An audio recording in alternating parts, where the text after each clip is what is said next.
Nous allons appeler le règne de Dieu, invoquer le règne de Dieu sur nos situations conjugales, ceux qui ne sont pas encore mariés, ceux qui sont déjà mariés. Nous voulons le règne de Dieu, le règne de Dieu. La famille, comme nous l'avons expliqué hier, est un des moyens, sinon le premier moyen que Dieu a donné à l'humanité pour manifester son règne, sa domination sur la terre. Et cet instrument que Dieu s'est donné a été l'objet des assauts de l'ennemi, a reçu contre son évolution des malédictions. Et depuis lors, la famille est mise à mal, la rencontre avec le conjoint, l'établissement, la vie conjugale est mise à mal. Mais la Bible dit que Jésus-Christ est venu pour la restauration de toutes choses. Alléluia. Pour la restauration de toutes choses. Nous allons prier le Seigneur et invoquer le règne de Dieu. Tu vas prier par rapport à ta situation. Tu vas demander le règne de Dieu. La Bible dit le royaume de Dieu, ce n'est pas le manger et le boire. Amen. Le royaume de Dieu, c'est la paix, la joie. Alléluia. Par le Saint-Esprit. Amen. Ça veut dire que là où Dieu règne, il y a la paix. Là où Dieu règne, il y a la joie. Autrement dit, il y a le bonheur. Amen. Si la situation que tu traverses ne te rend pas épanoui, tu n'estimes pas que tu es épanoui dans cette situation, c'est qu'il y a absence quelque part d'un aspect du règne de Dieu. Amen. D'un aspect du règne de Dieu. Tu vas donc prier de tout ton cœur et demander: Seigneur, tout ce que je veux, c'est ton règne dans ma maison, ton règne dans mon futur foyer, ton règne dans ma vie, ton règne dans ma vie, afin que ce que toi tu as établi soit établi, afin que ce que toi tu as décidé soit établi. Alléluia. Et en priant pour invoquer le règne de Dieu, on prie aussi pour extirper notre propre règne à nous-mêmes, ou le règne des démons, ou le règne de toute autre entité qui n'est pas divine. Ensemble, élevons la voix et prions le Seigneur Jésus. Appelons le règne de Dieu. Brinda mashotari bazis. Ikinda rababa sharabara la sorobara la glorianda bro. Renda brada sarabara la glorianda braida satarababro.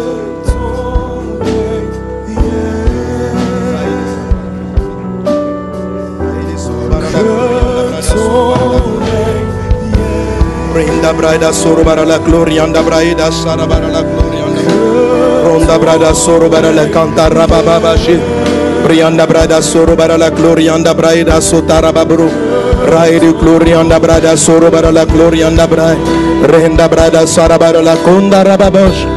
Brenda brada sorobara la glorianda braida serimara la cou. Que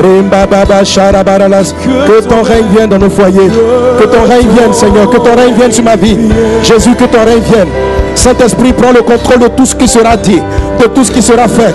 Et pendant que ta parole est donnée, que les chaînes soient brisées, que les mentalités soient transformées, que les esprits impurs s'éloignent, que les captifs soient délivrés, et que ta paix, ta joie, ton bonheur, le sens des choses soient manifestés. Seigneur, toi qui as inspiré ce moment, saisis-toi de moi, saisis-toi de moi, mets les mots de ma bouche, remplis-moi de toi, afin que je parle, Seigneur Dieu, sous ta conduite, sous ton onction, animé de ta gloire, animé de ta puissance. Dispose le cœur de ton serviteur, de ta servante, ô Saint-Esprit, afin qu'il reçoive ta parole, afin qu'il reçoive ta parole. Brenda brada sore barala glorianda braida shere marala ke roba baba shara marala sotari babrede sore barala ko raide sonara brada sere marala ke raide glorianda brada sore barala glorianda brai raide glorianda brada sore barala glorianda brai raide glorianda brada sore barala glo raide glorianda brada sore barala glorianda brai. Reina brada soro bara la gloria bra. Que ton règne vienne. Raide soro bara la gloria braida shere mara la sotari babre. Reda braida sara mara la gloria bra. Roba ba shere mara la sotari babe. Reina braida soro bara la gloria braida shere mara la glo. Au nom de Jésus, au nom de Jésus, au nom de Jésus. Que ton règne,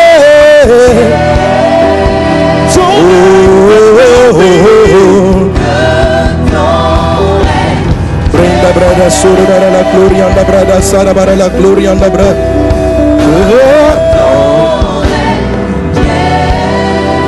À toi la gloire, à toi la louange, à toi l'exaltation au siècle des siècles.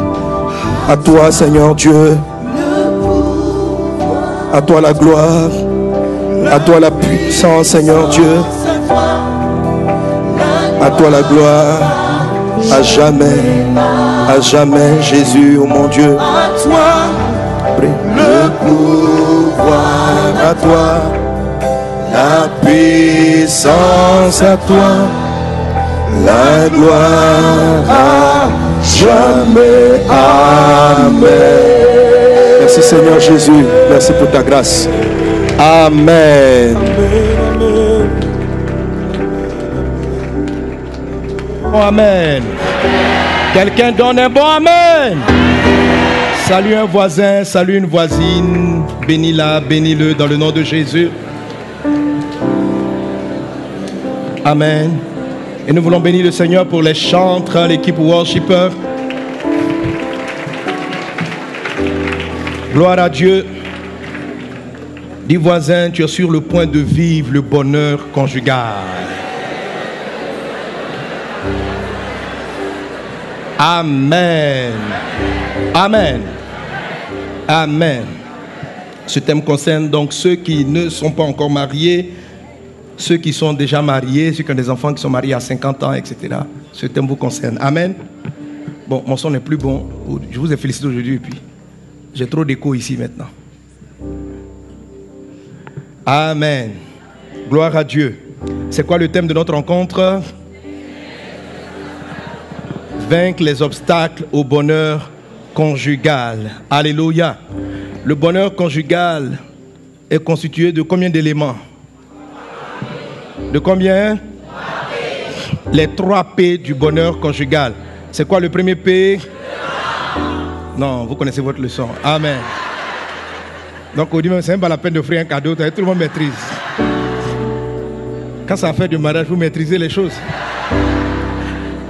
Ok, donc le plan. Amen. Alléluia. Alléluia. Donc, lorsque la base de notre enseignement est basée sur le livre de la Genèse. Amen. La Bible dit que Adam et Ève étaient dans le jardin d'Éden. Le jardin d'Éden, c'est le jardin des délices. Ça veut dire c'est l'endroit du bonheur. Et Dieu les a mis là-bas avec un plan commun. Amen. Qui était d'installer son règne. Un plan commun. Il dit voilà, voici la terre que j'ai créée. Mais j'ai besoin d'un homme et d'une femme pour réaliser une destinée, une œuvre en particulier. Et en ce qui concerne Adam, de manière spécifique, Dieu va lui dire, voici le jardin d'Éden, il faut l'entretenir, il faut le garder, faire attention, il y a un arbre interdit, il ne faut pas toucher aux fruits qui est là-dessus. Et puis Dieu dit, il n'est pas bon que l'homme soit seul, je vais lui faire une aide. Donc, il y a d'abord un plan, alléluia, ça veut dire une feuille de route, amen. Un couple doit avoir une feuille de route. Amen. Donc, l'ennemi de ton couple va essayer de venir bien avant ton mariage ou pendant le mariage pour essayer de vous empêcher d'établir une feuille de route. Amen. C'est ce qu'on appelle le plan, la feuille de route. Et c'est les étapes de cette feuille de route-là, parce que vous êtes sur le chemin de la réalisation de cette feuille de route, que vous vous sentez heureux, en train de bâtir quelque chose, ensemble. Il n'y a pas de bonheur conjugal quand monsieur a sa propre route, madame a sa propre route. Amen. Si le premier P n'est pas réalisé, ça fait 2 visions différentes de la gestion du foyer. Ça fait 10 visions. Amen. Ok. Le deuxième P, c'est quoi? La paix. Alléluia. Ça va donc, ce P-là va regrouper l'harmonie dans la famille, l'harmonie, la cohésion, on s'entend. Amen. Ce n'est pas une maison où on se bat tout le temps. Parce qu'il y a des gens qui ont souvent la même vision, ils ont un même plan de route, ils ont le premier P. Mais pour atteindre le premier P, ils doivent se blesser d'abord, s'insulter tous les jours, se parler mal. Et puis après, ils font la paix. Et donc, ça ne va pas. Ça va pas. Un couple n'est pas heureux quand il n'y a pas le deuxième P. Amen. Que Dieu t'accorde la paix dans ton foyer, dans ton futur foyer. Alléluia. Et lorsque l'ennemi vient essayer d'attaquer un foyer pour le priver du bonheur conjugal, il va créer des choses, même bien avant le mariage. Bien avant le mariage, pour créer des conditions de conflit chronique dans votre foyer, étant convaincu que si vous n'avez pas la paix, vous ne serez pas heureux et vous ne pourrez pas toucher votre destination. Et n'oubliez surtout pas que le bonheur dont il est question, le bonheur conjugal, est un élément qui vous accompagne, qui rend votre séjour agréable. Amen. Le bonheur et la grâce m'accompagneront tous les jours de la vie. Alléluia. Mais là, comme je suis en train de poser des questions, vous donnez toutes les réponses. Affichez au moins plan. On a fait le plan, la paix. Le 3, bon, ils ont déjà tout dit. Le troisième P, c'est lequel? Amen. Voilà, vous devez prospérer. Alléluia. Dans la notion de prospérité, j'entends aussi la productivité, c'est-à-dire avoir des enfants. Donc, quelquefois, un couple qui a une bonne vision, un couple qui s'entend. David dit, quand Dieu a créé Adam, il a dit, soyez féconds. Si vous n'arrivez pas à avoir des enfants, et il ne faut pas simplement les avoir, il faut les permettre de grandir, les élever. Amen.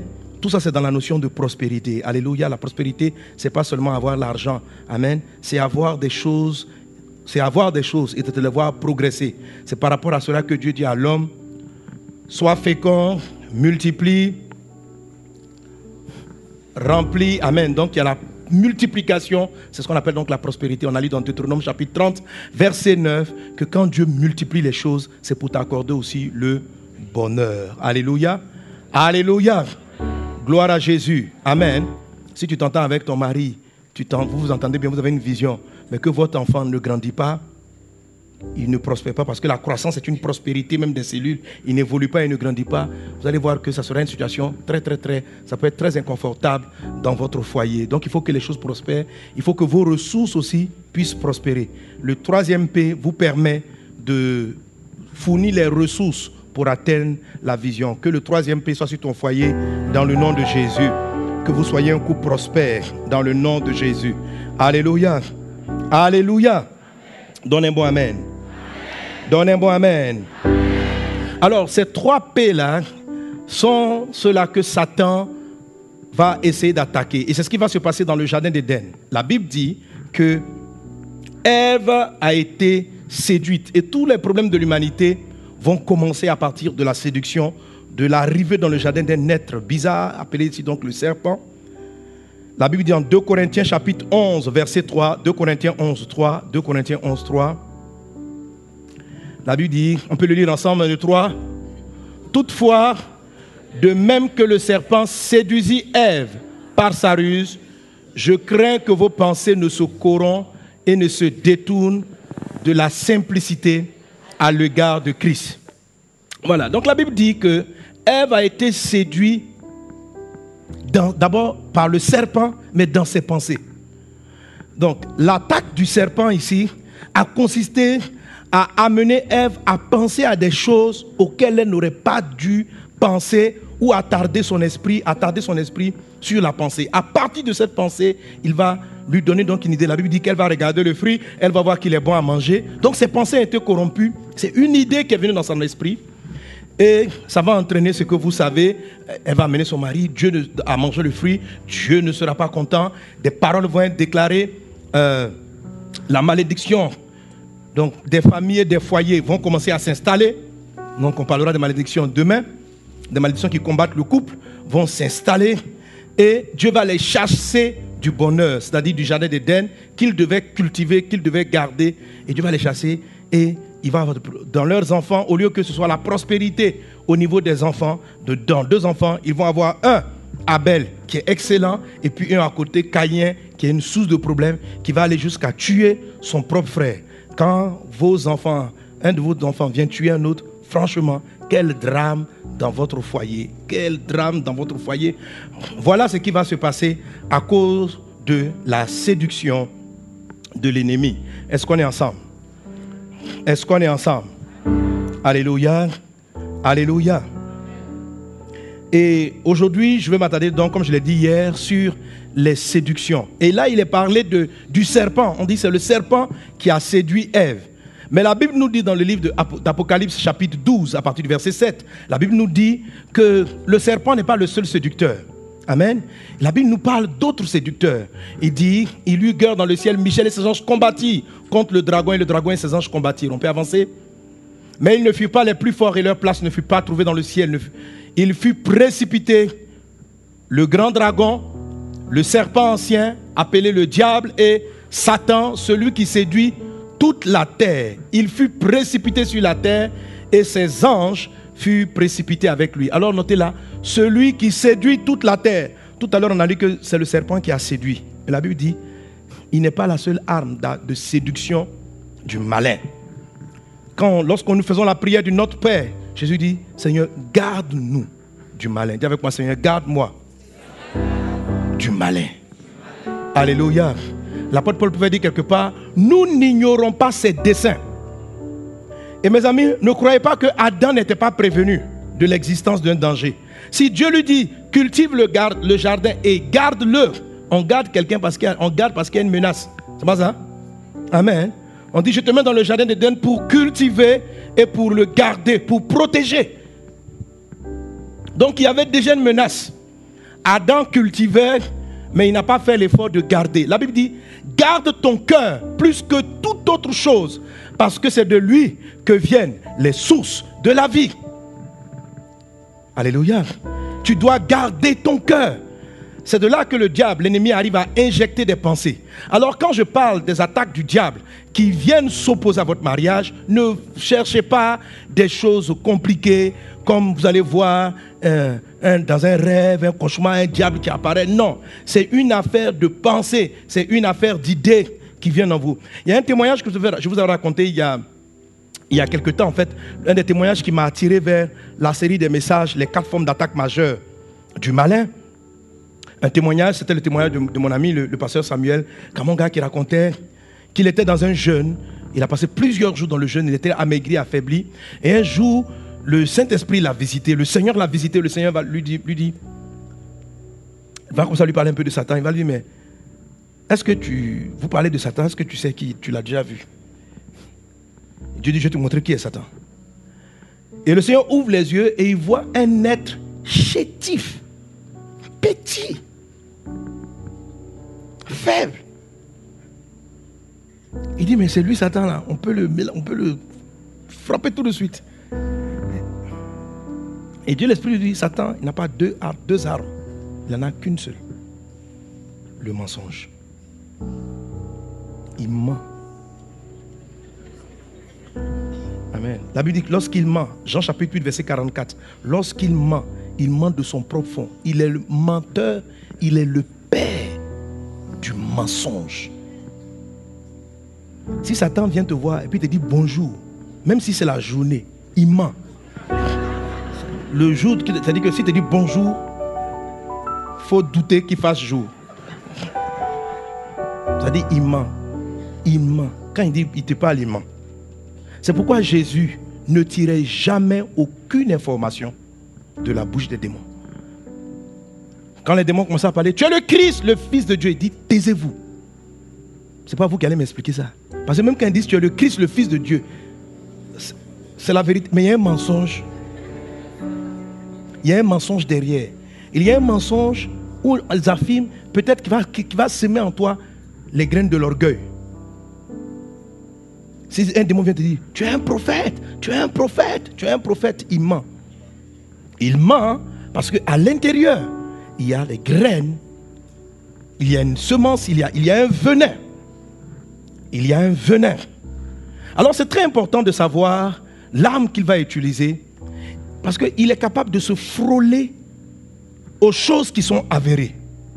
La façon dont il vient avec des informations est très sournoise. Il peut te dire un fait avéré sur ton foyer, sur ton conjoint. Mais le fait que ce soit lui qui donne l'information, ça va faire du mal à ta famille. Garde ton cœur. Garde ton cœur. Et depuis l'origine des choses, Satan s'est attaqué au gardien du jardin, au gardien du bonheur, à l'homme et à la femme. Mais aujourd'hui, dans le nom de Jésus, il est vaincu dans ta vie. Amen. Ce séminaire, je le tiens, pas parce que j'espère toucher tous les points, non. Mais je sais que la puissance du Saint-Esprit est là pour activer et pour produire dans ta vie. Amen. Avec quelques paroles, Dieu va faire au-delà de ce qu'on peut entendre. Je m'attends à des réconciliations conjugales, Je m'attends. C'est-à-dire, je ne compte même pas sur le fait que je finisse l'enseignement, mais je sens, et toute ma prière dans ce temps-là, Seigneur, répands une grâce de bonheur et de paix conjugale. Fais sortir des gens qui sont malades d'un célibat chronique, qui ne savent pas où partir.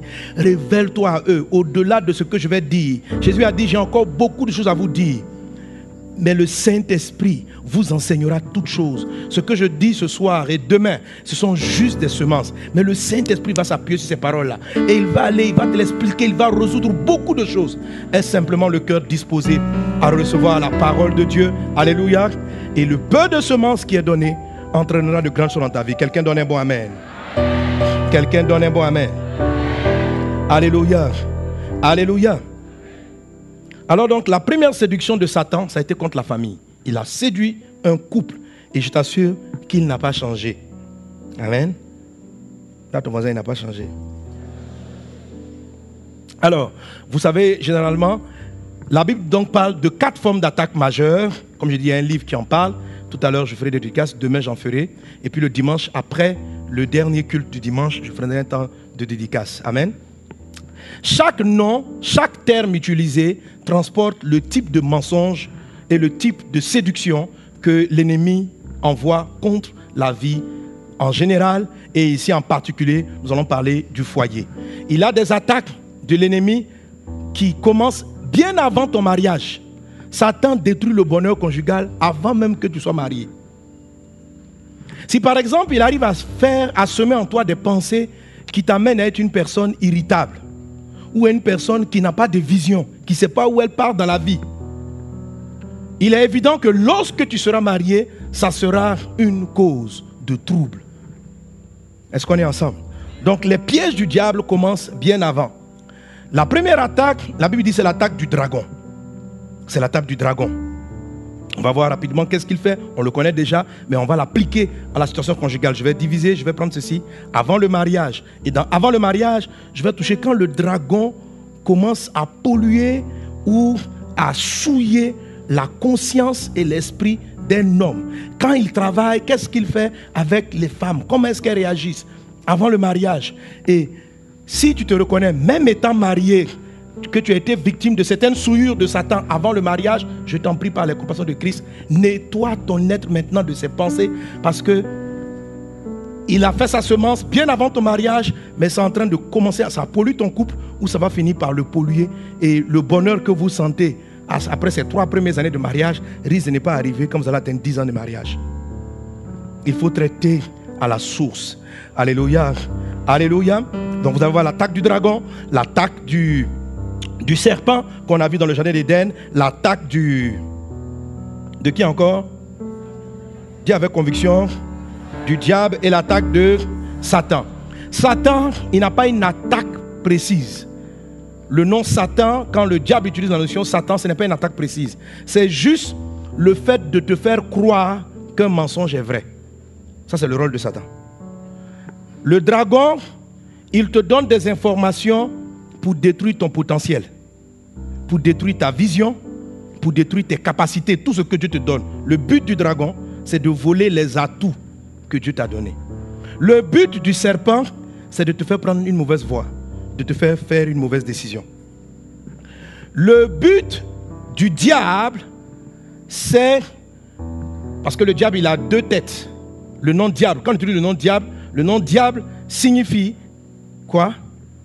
Calomniateur et accusateur. C'est le nom diablos. Donc dans le grec, diablos, ça signifie calomniateur. Donc la première et accusateur. Une des premières attaques du diable commence depuis l'enfance, où il travaille à accuser les gens, à les accuser. C'est quoi accuser une personne? C'est amener la personne à se sentir coupable de quelque chose. Il va te dire, tu es coupable de tant.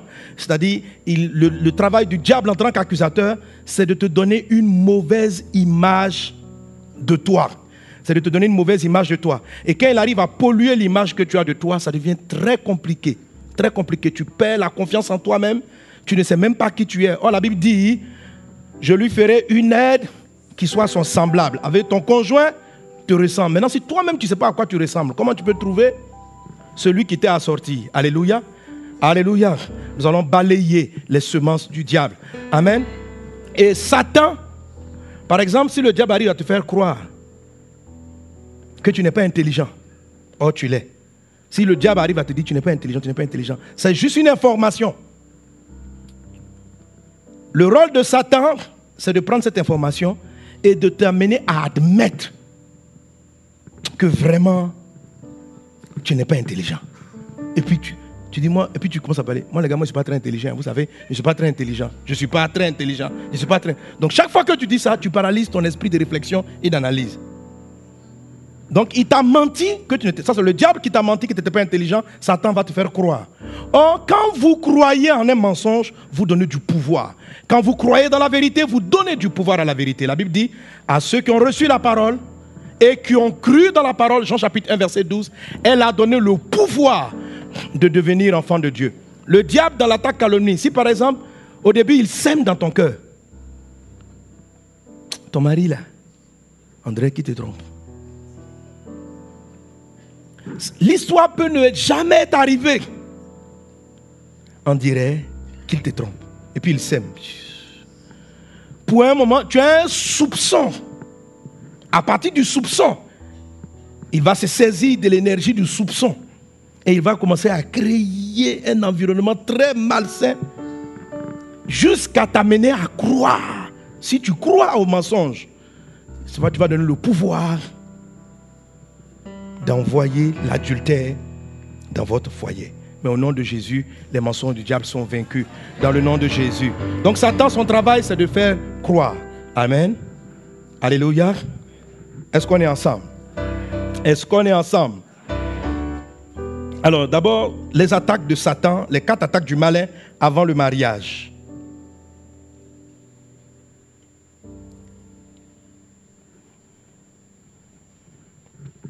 Alors, avant le mariage,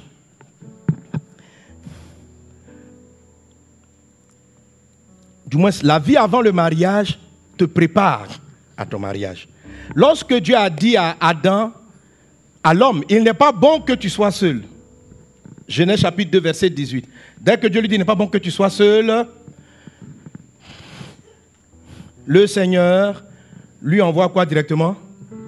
Les animaux, hein, on connaît cet enseignement, hein? Amen. Pour qu'il leur donne des noms. Amen. Donc Genèse 2, 18. L'Éternel Dieu dit, il n'est pas bon que l'homme soit seul, je lui ferai une aide semblable à lui. L'Éternel Dieu forma de la terre tous les animaux des champs. Donc quand Dieu a dit, il n'est pas bon d'être solitaire, d'être seul, la première des choses qu'il a fait, Dieu dit, tu dois te marier à Adam. Quand on dit, il n'est pas bon que tu sois seul, ça veut dire, Adam, je souhaite que tu te maries. Mais après le verset 18, Dieu n'a pas donné la femme. Après le verset 18, on est parti au verset 19. Et au verset 19, Ève n'apparaît pas, c'est plutôt des animaux de la forêt qui apparaissent. Amen. L'Éternel Dieu forma de la terre tous les animaux des champs et tous les oiseaux du ciel, et il les fit venir vers l'homme pour voir comment il les appellerait, et afin que toute être vivant portât le nom que lui donnerait l'homme. Amen. On continue. Et l'homme donna des noms à tout le bétail et aux oiseaux du ciel et à tous les animaux des champs. Mais regardez ça. Mais pour l'homme, dis avec moi, mais pour l'homme, il ne trouva point d'être semblable à lui. Amen. Alors cette phrase-là, le point virgule, le mais pour l'homme, ce n'est pas Dieu qui a fait la remarque. C'est la remarque de Adam. En fait, telle que la phrase est, on a l'impression que Dieu a donné des ordres, Dieu a donné les animaux, et puis dit, oh, je n'ai pas trouvé pour Adam une aide semblable. En fait, c'est Adam qui, après avoir donné les noms, n'a pas trouvé dans les animaux quelqu'un qui lui était assorti. N'oubliez pas le verset 18 qui dit, il n'est pas bon que l'homme soit seul, je lui ferai une aide semblable. Et on arrive, ramenez-moi au verset où on était là. Et l'homme donna des noms à tous les bétails, mais il ne trouva point d'aide semblable. Je lui ferai une aide semblable, mais dans la nomination des animaux, il n'a pas trouvé d'aide semblable. Donc pendant que Adam était en train de donner des noms, dans la vérité, il était en train de chercher celle qui lui ressemblait et qui allait pouvoir l'aider. Donc j'ai une aide qui lui ressemble, afin qu'il fasse la mission décrite au verset 16 et au verset 17 de Genèse chapitre 2. Est-ce qu'on est ensemble? Est-ce qu'on est ensemble? Amen. Amen. Et je vous ai expliqué la dernière fois, qui sont les animaux dans la vie pratique d'un homme? Ça veut dire Dieu, avant de te donner ton mariage, avant de te donner l'être semblable, envoie toujours dans ta vie des hommes ou des femmes qui ne te sont pas forcément assortis. Comme vous n'êtes pas très compatibles, pour toi, ils sont comme des animaux. Ok? C'est comme des animaux. Et Dieu veut que tu leur donnes des noms. Donner des noms, ça veut dire apprendre à discerner, apprendre à reconnaître qui est bien, apprendre à reconnaître lui là, voilà ses qualités. Quand on dit donner des noms, c'est pas regarde toi, ton visage, tiens, je t'appelle Gasparette. Non, c'est pas ça, c'est quelque chose de plus profond. C'est quelque chose de, regarde sa manière d'être. Regarde, quand il voit par exemple l'animal qu'on appelle le paresseux. Regarde. Il est bien dans ce que Dieu a créé. Tout ce que Dieu a créé est bon. Mais lui, son talent, c'est de prendre son temps. C'est de prendre son temps. Et puis Adam observe, il dit, mais il ne peut pas m'aider. Il n'est pas semblable à moi. Moi, je ne suis pas lent comme ça, là, non. Il nomme. Il arrive à la panthère. Elle rugit. Il est bien. Dieu lui a donné des crocs, il est puissant. Il sait qu'il crie. Le lion, surtout le lion, son rugissement. Il dit oui. Toi, de tous les animaux, tu es certainement le roi. Il apprécie le lion, mais il l'observe. Je n'ai pas trouvé que tu me ressembles. C'est vrai que, lion, tu es un garçon. Quand tu parles, tu as de l'autorité. Mais tu n'es pas une aide semblable. Et sur chaque animal de la forêt, la Bible dit, il ne trouva point d'aide semblable. C'est vrai qu'il était en train de chercher son conjoint, mais en fait, Dieu avait amené les animaux pour que Adam commence lui-même à savoir qui il était. Quelle était sa particularité et discerner entre les gens qui lui correspond vraiment. Tu sais, ma soeur, aujourd'hui tu t'es fouillé, tu dis, mais qui m'a dit de rentrer ici? Il est fort probable que dans la période de nomination, amen, tu as cru que, tu sais, le lion correspond à la lionne, le chien correspond à la chienne. Ils ne te correspondent pas. C'est-à-dire dans la nomination, toi. Et peut-être qu'en ce moment, tu avais un besoin en particulier. Tu n'as pas eu de papa qui était quelqu'un qui était autoritaire. Tu as besoin d'un homme d'autorité. Tu étais blessé dans la vie. Et puis pendant que tu nommais les animaux de la forêt, le lion a apparu, élégant. Dans la vie, un beau gosse, plein de crinières. Oh. Et le mec, aïe aïe aïe. Et puis quand il parle avec assurance, tu vois bébé, nous partons là. Ouais, un garçon. Mais tu crois que tu lui ressembles, mais tu lui ressembles pas. Vous n'êtes pas assortis. Vous n'êtes pas. Mais le lion vient combler un vide. Parce que, en fait, on a besoin d'un père qui parle, qui donne une direction. Et le lion, il donne des directions. Mais ce n'est pas ton papa, tu maries. Oh, tu recherches dans la forêt un père que tu n'as pas eu. Tu crois qu'il est semblable à toi, mais tu recherches quelqu'un qui est semblable, ou bien qui aurait dû être semblable à ta mère que tu n'as pas eu, à ton père que tu n'as pas eu. Maman, tu étais enfant, monsieur, ta maman te prenait, et puis elle est partie. Et tu viens à l'église, tu cherches une maman. Et c'est le moment où tu te prépares au mariage et tu donnes des noms. Toi, alors, quand tu vois, quel est l'animal qui prend bien soin de ses enfants? La poule. Donne-moi un mammifère. Comment? Le kangourou, voilà. Tu vois un kangourou. Tu dis, regardez comment elle materne.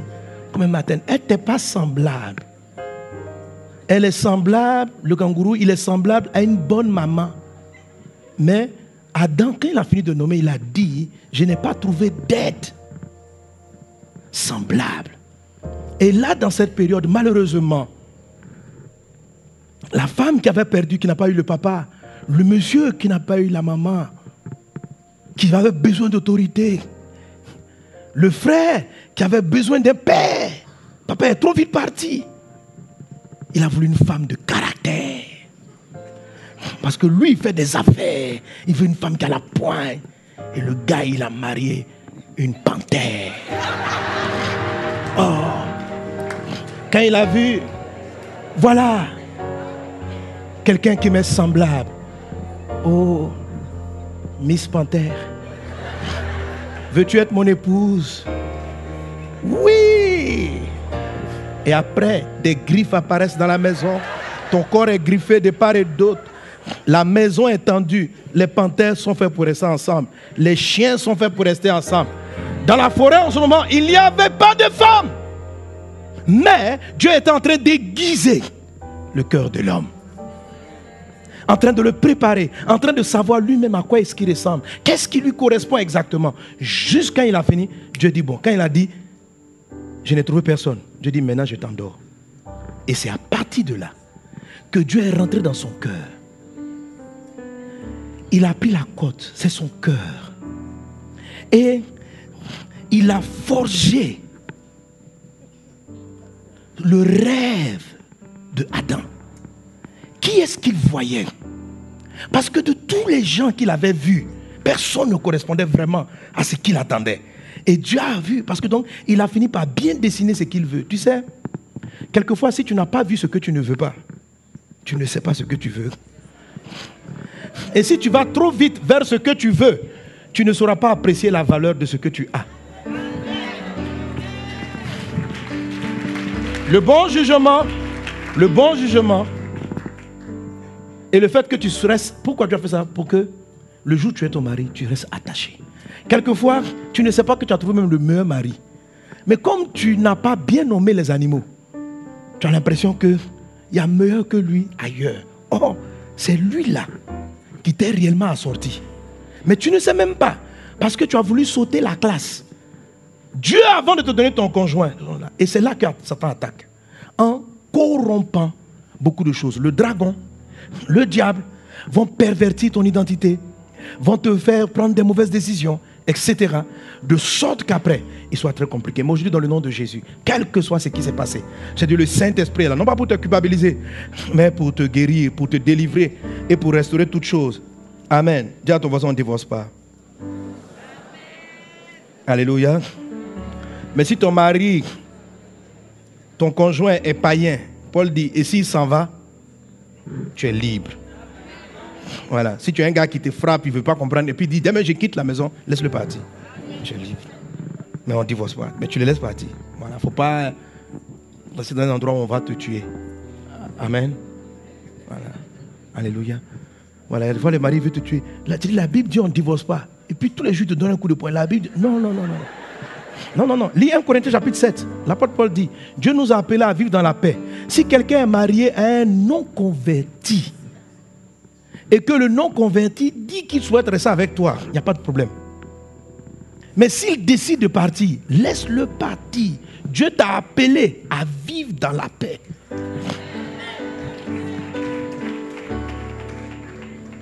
Amen. Peut-être que c'est là qu'il va aller rencontrer vraiment Jésus est revenu. Est-ce qu'on est ensemble? Donnez un bon amen à Jésus. Donnez un bon amen à Jésus. Lorsqu'on attaque un homme avant son mariage, on détruit ses fondements. La Bible dit dans le psaume 11, verset 3, quand les fondements sont renversés, le juste, que ferait-il?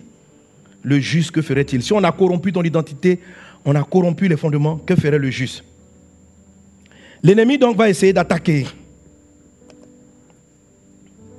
Amen. Les quatre attaques vont essayer d'attaquer donc les fondements, les pensées intérieures, l'identité, la conscience, etc. Toutes les quatre attaques vont essayer de détruire cela avant le mariage. Alléluia. Et quand le diable t'attaque avant le mariage, voilà, c'est ce qu'on appelle les souillures. Amen. Ça représente la semence du Satan. Quand Dieu te crée, Il ne te donne pas tout. Il te donne sa vie. Amen. Mais l'ennemi vient et la Bible dit, comme Ève a été séduite dans ses pensées, il t'envoie des séductions. Le diable, tu n'es pas quelqu'un de bien. Il empoisonne ta pensée. Les gens sont comme ceci, les gens sont comme cela. Toi-même, tu es comme ceci, toi-même, tu es comme cela. Et il forge en toi ce que la Bible appelle une conscience souillée. Si tu ne passes pas par ce dont nous parlerons tantôt, tout à l'heure, pour vaincre les pensées du diable, si tu ne les enlèves pas, même quand Dieu te donnera un mari, quand les fondements sont renversés, même la parole de Dieu ne peut pas créer. Il y aura toujours, l'eau est trouble. Il y aura toujours le trouble. Si le fond est souillé, l'eau sera souillée. Il y a une manière de faire partie, vous savez comment? Parce que j'ai plusieurs fois enseigné là-dessus. Amen. Alléluia. Amen. Alléluia. La Bible dit, Hébreux chapitre 13, verset 4, que le mariage soit honoré de tous et le lieu conjugal exempt de toute souillure. Que Dieu te délivre de toute souillure dans le nom de Jésus. Quelqu'un qui a une mauvaise image de lui-même, c'est une souillure. Quelqu'un qui a été souillé dans sa conscience par rapport à sa destinée, c'est une souillure. Tite chapitre 1 verset 15 dit ceci, tout est pur pour ceux qui sont purs, mais rien n'est pur pour ceux qui sont souillés et incrédules. Leur intelligence et leur conscience sont souillées. Notez bien, tout est pur pour ceux qui sont purs, mais rien n'est pur pour ceux qui sont souillés et incrédules. Leur intelligence et leur conscience. Quand on dit l'intelligence qui est souillée, d'abord la conscience. Une conscience souillée, ça veut dire quoi? Ça veut dire l'image que la conscience est l'image que tu as de toi et ton jugement de valeur. Quand quelqu'un dit à mon âme et conscience, ça veut dire de manière profonde. Voilà comment je juge les choses. Mais quand ta conscience est souillée, l'image même que tu as de toi est souillée. Donc même si on vient te dire tu es un champion, si tu n'enlèves pas la souillure, la Bible dit tout est pur pour ceux qui sont purs. Mais quand la conscience est souillée, tout devient souillé. Que Dieu te purifie aujourd'hui dans le nom de Jésus. Amen. Donc quand le dragon, le diable attaque, avant le mariage, c'est de souiller la conscience. La Bible dit que le lit conjugal soit exempt des souillures. Tu dois traiter avec la souillure. Si par exemple il arrivait à te souiller pour que tu deviennes quelqu'un d'irritable, à toi de savoir, est-ce que tu es devenu quelqu'un de coléreux après le mariage ou avant? Un homme qui est trop timide, qui a peur de manifester la vision que Dieu lui a donnée pour orienter son foyer, pour le premier P, le plan. Il est timide.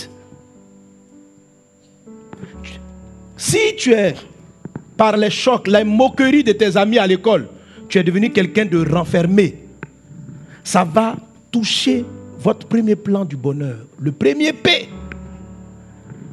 Donc le problème de ton couple, ce n'est pas ta femme.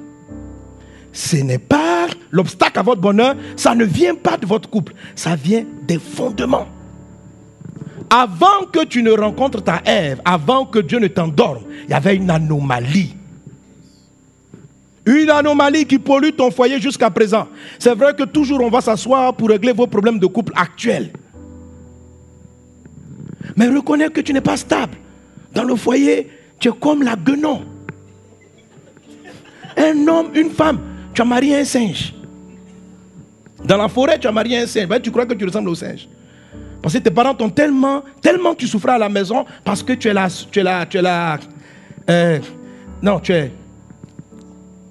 ce n'est pas vraiment ton père ou ce n'est pas ta maman. Et on t'a un peu maltraité. Tu es quelqu'un qui aime rester à la maison, qui aime réfléchir à la maison. Mais à cause de la maltraitance dans le couple, de ton père ou de ta mère, tu as commencé à sortir, aimer rester dehors avec les amis. Et tu vas et tu rencontres quelqu'un qui... Donc tu es dans les boîtes de nuit, tu rencontres aussi un gars des boîtes de nuit. Un homme qui est comme un singe, il va de branche en branche. Un singe va de branche en branche. Alors, le jour où tu commences à retrouver ton identité, que tu rentres dans le foyer, que tu te convertis, et puis tu as trouvé tu l'as marié, au lieu de finir la nomination, tu as pris la guenon ou le singe. Chérie, rentre un peu tôt, il faut qu'on parle. J'arrive d'affaires en affaires, de branche en branche, de branche. Mais c'est sa nature. C'est sa nature. Dieu va faire un miracle pour corriger la chose. Que tu comprends? Donc le problème de ce choix-là, c'est qui fait que tu viens t'asseoir aux réunions, parce que viens, dis à mon mari de rester un peu, de rentrer un peu tôt. Il n'a qu'à rentrer tôt. Parce que c'est parce qu'il rentre tard, il s'occupe de rien dans la maison, il s'occupe de rien, il s'occupe donc, et vous êtes en palabre. Et nous essayons avec la parole de Dieu de ramener quelqu'un à se calmer. Mais lui-même, sa conscience est souillée. Mais toi-même, la manière dont tu l'as choisi prouve que ta conscience est souillée. Parce que sans quoi, tu aurais compris que vous n'êtes pas semblables. Comment tu as fait pour entrer dans cette situation? Non, ce sont mes parents qui m'ont forcé. Les gens m'ont forcé. Mais comment tu t'es laissé forcer? Ta conscience a un problème. Alléluia. C'est pourquoi, quand les fondements sont renversés, même la justice a des problèmes. Il faut corriger les fondements. Et c'est ce que Dieu veut faire maintenant dans le nom de Jésus. Alors ce que je suis en train de dire, c'est de mettre un doigt sur les fondements qui ne sont pas corrects. Pas pour te condamner, mais pour que tu identifies le problème. Et le Seigneur Jésus est puissant pour briser cela dans le nom de Jésus. Mais si tu ne touches pas la souillure et que tu es en train toujours de régler des choses qui sont apparentes, sans régler le problème dans le fond, mais tu ne vas pas te marier. Ou tu ne seras jamais heureuse. Parce que tu ne touches pas le problème. Le véritable obstacle, il y a une semence impure qui est rentrée dans ton cœur que tu ne pointes pas du doigt et tu ne laisses pas Jésus aller traiter avec le problème. Tu es toujours en train d'accuser la sortie incessante de ton mari, en train d'accuser, il ne sait pas s'occuper de moi, il ne fait pas ceci, il ne fait pas cela. Tu as beaucoup d'explications. Mais peut-être que le problème date d'avant votre mariage. Que le Seigneur te guérisse dans le nom de Jésus. Amen. Alors donc, j'ai dit tantôt, il y a 4 séductions, 4 manières de souiller la conscience. Mais dans chacune des manières, il y en a beaucoup. Alors, le premier, c'est l'attaque du dragon. Dis avec moi le dragon. Le dragon. Alors, un modèle, un homme qui a été atteint par la semence du dragon, c'est l'apôtre Pierre. D'abord,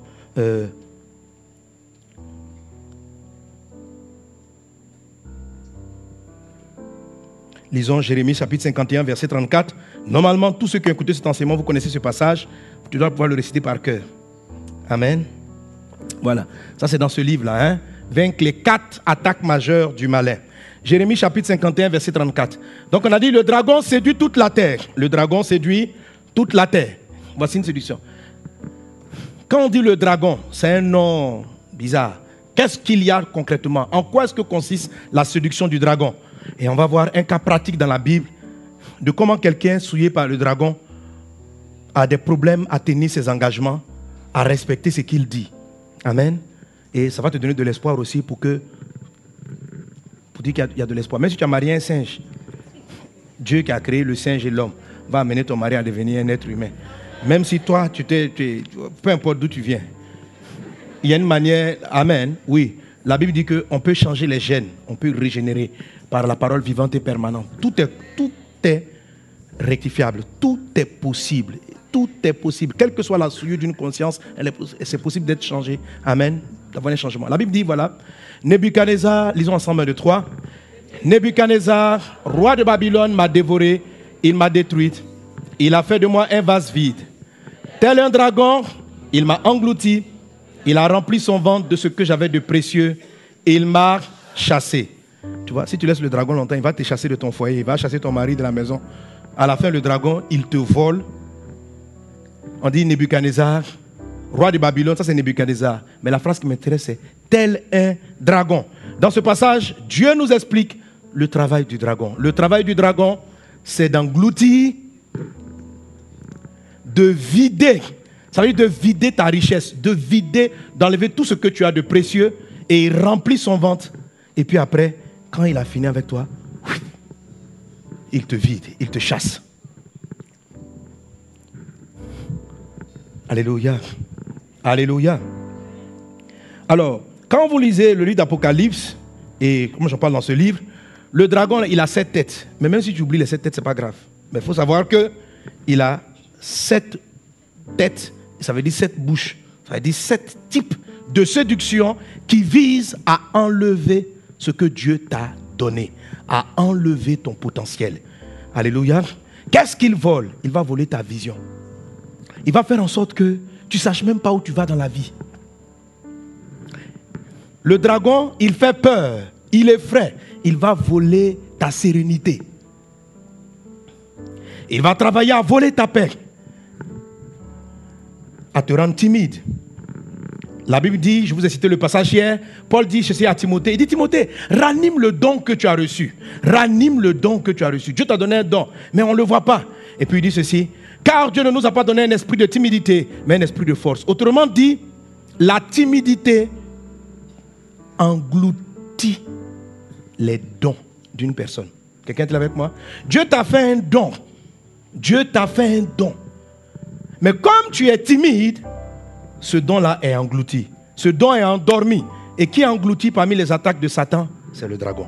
Le dragon m'a englouti. Alors, quand ils attaquent, ce sont des pensées. Ce sont des pensées. Les gens qui sont timides, renfermés, qui n'arrivent pas à dire ce qu'ils pensent, à exprimer leurs idées, quelque chose les influence. Il y a une pensée. La personne va dire non, je suis calme. Est-ce que Dieu t'a créé calme? D'abord, il faut être calme. Je suis d'accord. Non, calme, c'est bon, pardon. Tu dis rien. Tu ne dis rien. Ta femme dit, chérie, parlons. Allons à droite. Qu'est-ce qu'on fait? Le jour où tu es vexé, tu supposes que la personne sait. Toi seul dans ton corps, tu ne parles pas. Tu ne t'exprimes pas. Quelque chose fait que tu as honte de ce qui va sortir de ta bouche. Tu as peur de ce que les gens vont juger ce que tu vas dire. Et un homme qui ne parle pas, il n'a pas d'autorité. Il ne donne pas une direction. La timidité, malgré que Timothée ait été appelé par Dieu, choisi de Dieu, loin de Dieu, il avait des problèmes pour exercer puissamment son ministère.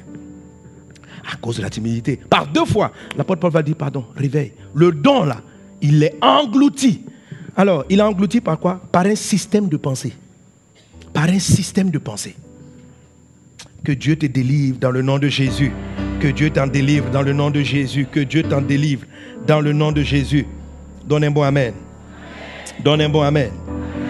Alléluia. Alléluia. Amen. Alors, voyons l'exemple d'une personne dans la vie de laquelle le dragon a créé la peur. Mais avant, citons quand même plusieurs d'autres choses.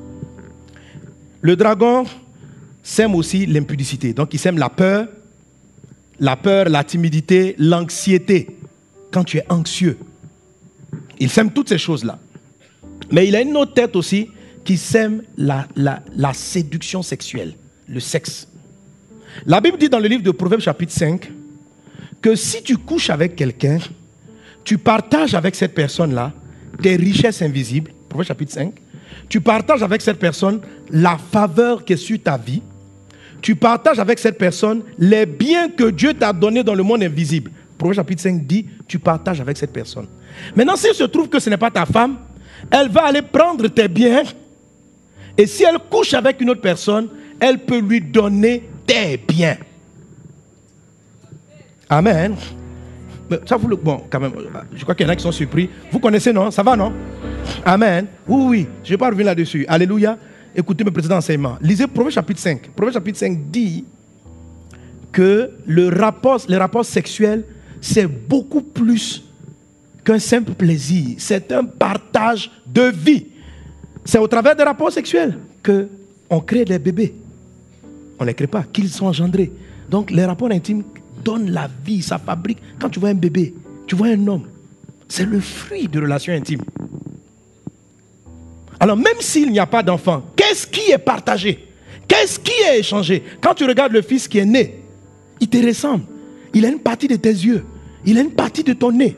Il a pris ça chez toi. Donc ne pense pas que même s'il n'y a pas d'enfant, la même semence est partie. Ton intelligence s'en va. Il y a une partie qui va. Alors comme c'est ton conjoint, vous combinez et ça donne des résultats. Mais quand ce n'est pas ton conjoint, qui récupère une partie de ton état, de ton identité, de ta vision, de ton héritage, et qui part avoir des rapports avec une autre personne. C'est pourquoi dans ce passage de Proverbes chapitre 5, il est dit, il y a des étrangers qui se réjouissent avec tes propres biens. Vous savez, il y a des gens, il y a des villas que tu vois à Abidjan ici, elles auraient dû être ta maison. Mais le jour où tu es parti dormir avec Gasparino, il n'a pas fait exprès, tu n'as pas fait exprès, Mais il t'a sucé. Il a récupéré quelque chose. Toi aussi, tu as pris quelque chose de chez lui.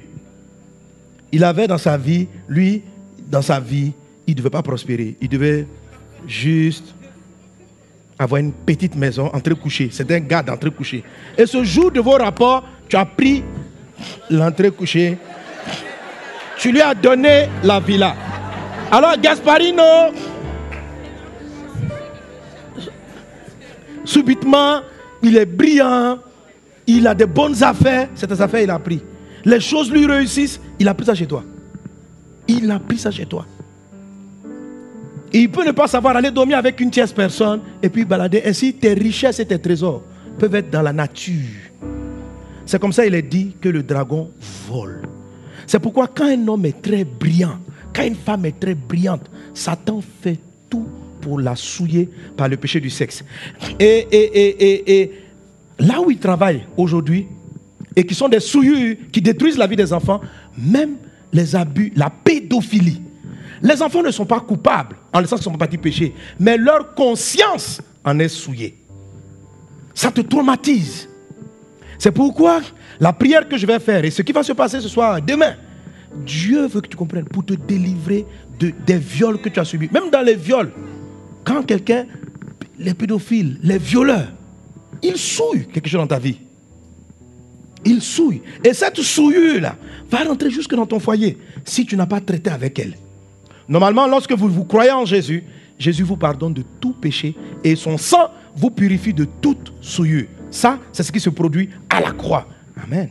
Mais comme je l'ai enseigné dimanche avec les malédictions, si toi-même tu ne pardonnes pas ton passé, ça va te rattraper. Jésus t'a pardonné. Mais est-ce que toi, tu as pardonné à cet oncle qui t'a violé? Comment je sais que tu n'as pas pardonné? Tu n'en parles jamais. Si vous avez honte de parler des drames que vous avez vécus dans votre enfance, je vous assure, ça va polluer votre couple. Ça va créer en toi la peur. Vous allez voir des dames, elles arrivent. Pourquoi elles n'aiment pas avoir des rapports avec leur mari? C'est à cause d'un abus. Le mari vient, chérie, bisous. Alors le gars se sent rejeté. Le monsieur se sent rejeté. Il y a des messieurs dans l'enfance, le dragon les a attaqués. Un oncle, pédophilie. Et il n'en parle pas. Mais c'est que ça se met dans sa chair. Il n'aime plus, il ne trouve aucun plaisir avec les femmes. Mais comme il est à l'église, il s'est marié. Le monsieur peut être là. Vous allez faire un an. Il ne te touche pas. Tu dis, hey, chérie, je t'ai fait quoi? Tu n'as rien fait. Tu n'as rien fait. On l'a souillé.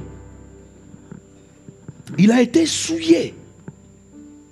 Et le désir même, en fait, tellement il a enfoui ça quelque part dans son cœur, que le désir de relation intime l'a quitté. Et ça va détruire le foyer. C'est ce que j'ai dans une série d'enseignements, j'ai appelé les mauvais trésors. Ma soeur, si tu veux vaincre le dragon, il faut que tu en parles. Il faut que tu en parles. Il faut que tu en parles. Il y a des gens, c'est leur propre papa. Il ne faut pas croire que c'est fini. C'est dans ton subconscient. C'est un abus. C'est une attaque du dragon. Et ça vient polluer les familles. Mais dans le nom de Jésus. Amen. Comme toutes ces souillures-là sont vaincues de la même manière, je vais globaliser la solution. Est-ce qu'on est ensemble? Est-ce qu'on est ensemble? Amen. Donc le dragon souille par les péchés du sexe. Il souille. Je dis, ce sont des idées. Hein. L'apôtre Pierre est venu voir Jésus. Il dit, tu es le Christ. Pardon, il dit, ne dis pas que tu vas aller à la croix. Matthieu chapitre 16, verset 24. Jésus dit, arrière de moi, Satan. Donc Satan peut te parler par la bouche de tes meilleurs amis. Satan peut te parler même par la bouche de tes parents. Comme moi je vous l'ai dit, la plupart, chaque fois quand j'étais petit, parce que j'avais des anomalies physiques, hein, les gens riaient. Oh, avec tes pieds tordus, avec tes pieds tordus. Oh, tout ce qui me parlait là, c'était la voix que j'entendais. C'était le diable, mais c'était le dragon. Satan parle par la bouche des gens. Tu peux pas voir un diable apparaître avec 3 cornes. Non, il te cause, il te parle. Mais un enfant ne sait pas. Et il commence à avoir une mauvaise, à ne plus avoir confiance en lui. Je ne suis pas quelqu'un de timide. J'ai de l'audace, j'ai du courage, j'aime oser des choses. Mais si je n'avais pas vidé ce traumatisme de mon enfance, on ne serait jamais allé en Haïti. On n'allait jamais faire une Centrafrique. Parce que je n'avais plus confiance. Je n'avais pas confiance en moi. Donc chaque fois, tu es maladroit, tu casses tout dans la maison, tu casses tout dans la maison, tu casses tout dans la maison. Ça fait quoi? Que j'ai même peur de décider fermement. Quand ma femme vient me voir et dit, mais chérie, quel est le plan pour les enfants? Je n'en ai pas, parce que j'ai peur de me tromper. Je dis, oh, si je les envoie à gauche, et si à gauche ce n'est pas bien, je ne vais pas dire qu'ils vont à gauche. Je vais attendre. Je suis devenu timide dans mes choix d'avenir, timide dans mes décisions. Travail du dragon. Travail du dragon. Et quand tu es comme ça, le premier P, tu as des difficultés à le mettre en place. Parce que en tant qu'homme, il est très difficile. Et quand tu es un homme qui ne sait pas décider, si tu ne fais pas attention, tu risques de marier, tu peux tomber sur une lionne ou sur une Jézabel. Ouais. Parce que Jézabel, elle prend le pouvoir. Elle décide. Donc il y a des hommes qui sont mariés avec des Jézas. Des Jézabel, oui. Dans la forêt. Tu as pris une Jézabel parce que tu ne sais pas. C'est là, donc elle prend. On fait les affaires ici. Investis là. Oui, chérie. Quand vous êtes à des réunions, tu sens que c'est elle qui gère. Il y a plusieurs catégories. Il y a les petits Jézas, moitié Jézas, danger. Il y a Jézas reine, la reine même.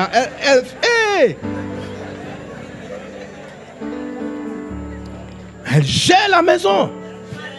C'est-à-dire quand toi-même tu es là, tu dis, chérie, au Dieu, est-ce qu'on partait? Elle te plaque un regard.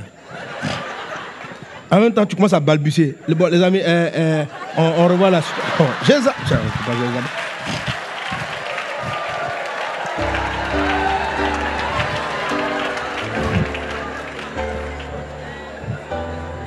Tu n'as plus de poing, tu n'es plus l'homme. Tu ne peux pas parler, tu ne peux pas parler. Tu ne peux pas parler, tu n'as pas de décision. Maintenant, le jour où tu prends ta révolte, c'est une collaboration. Maintenant, ça dit que, et quand les hommes sont dominables, quand ils ont été jézabélisés, il y a des hommes maintenant qui passent après la révolte. Ils vont à l'autre extrême. Dans la maison, c'est moi le chef.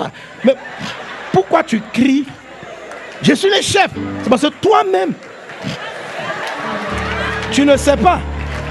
Tu sais, quand tu as non, le dragon t'enlève l'assurance. Quand tu as de l'assurance, tu n'as pas besoin de crier Jésus là. La Bible dit, les gens constataient son assurance et son autorité. Il n'était pas là tous les jours. Sachez, hein, c'est moi. Moi, je suis le fils de Dieu. À qui tu parles? Est-ce que tu sais que je suis... Non. Il dit, c'est pas ça. Je vous assure, un homme qui a toujours besoin d'affirmer, c'est moi qui porte la culotte. C'est moi. Je vous dis, il a été dragonisé. Non, sérieux. Sérieux. L'autorité est très simple. L'autorité est très simple. L'autorité, tu ne cries pas. L'autorité, tu ne cries pas.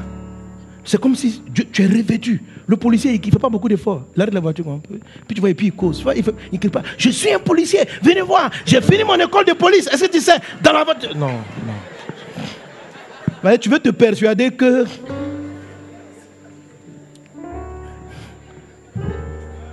Amen. Alléluia.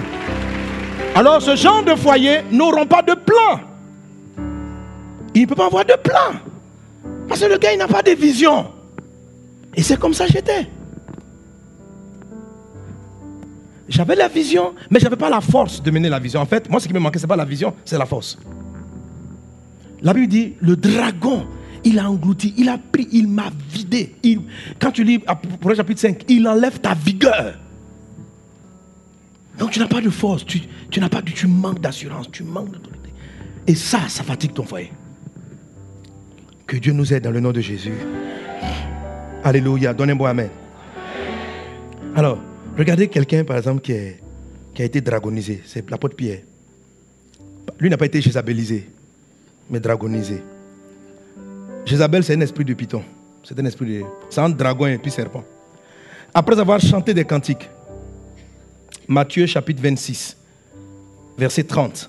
Après avoir chanté des cantiques, ils se rendirent à la montagne des Oliviers. Alors Jésus leur dit, je serai pour vous tous cette nuit une occasion de chute, car il est écrit, je frapperai le berger et les brebis du troupeau seront dispersées. Mais après que je serai ressuscité, je vous précéderai en Galilée. Pierre, prenant la parole, lui dit, Pierre a dit quoi, mes amis? Quand tu serais pour tous une occasion de chute, tu ne le seras jamais pour moi. Jésus lui dit, je te le dis en vérité, cette nuit même, avant que le coq, tu me réuniras 3 fois. Pierre lui répondit, quand il faudrait mourir avec toi, je ne te réunirai pas. Et tous les disciples dirent la même chose. Maintenant, on saute au verset 69. Matthieu 26, toujours verset 69. Là, comme si vous avez la version... je ne sais plus quelle version. La version Semeur ou Darby, je crois, Darby. Il est dit...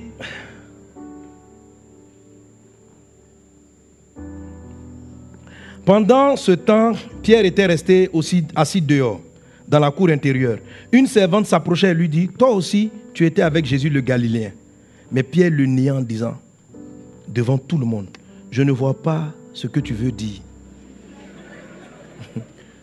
Comme il se dirigeait vers le porche pour sortir, une autre servante l'aperçut et dit à ceux qui étaient là, en voilà un qui était avec ce Jésus de Nazareth. Il le nia de nouveau et il jura, je ne connais pas cet homme. Verset 73. Après un petit moment, ceux qui se tenaient dans la cour s'approchaient de Pierre et lui dirent, c'est sûr, toi aussi tu fais partie de ces gens. C'est évident. Il suffit d'entendre ton accent. Verset 74. Alors Pierre se mit à dire, je le jure. Maintenant, en fait, dans cette version, ça m'intéresse. Dans le second, on dit, il a fait des imprécations. Mais imprécation, ça veut dire se maudire. Ça veut dire, il dit, voilà la phrase, il dit, je le jure, et que je sois maudit. Si ce n'est pas vrai, je ne connais pas cet homme. Et aussitôt un coq chanta. Alors Pierre se souvient de ce que Jésus lui avait dit, avant que le coq chante, tu m'auras régné 3 fois. Il se glissa dehors et se mit à pleurer amèrement. Vous voyez ça? Pierre avait un problème qui était très profond. Il n'était pas constant dans ses choix. Il était sincère, mais il avait de l'audace de commencer des choses, mais n'avait pas la consistance pour aller jusqu'au bout de ce dont il pouvait, à cause de la peur. La Bible nous parle de l'attaque du dragon. Comme je dis, le dragon sème la timidité. Il sème la peur et l'anxiété. Quand il attaque les hommes, ça c'est la façon dont il attaque les hommes. Généralement quand il attaque les femmes, le dragon, ce qu'il crée, c'est les angoisses, l'anxiété, le souci du lendemain. Or, la Bible dit, quand tu as du souci du lendemain, ça veut dire qu'il t'envoie des pensées. Moi, c'est le dragon, quand il attaque les femmes. Ton âge avance, tu vas te marier comment? Tu vas faire quoi? Où tu t'en vas? Tes enfants seront quoi demain? Dans quelle maison tu vas habiter? Il t'envoie ce genre de pensées-là. Oh.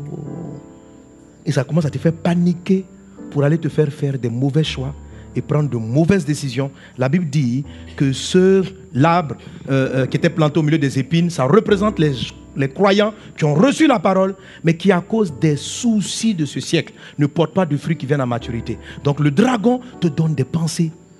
Et le dragon peut te parler au travers de la vie même de tes copines. Toi là,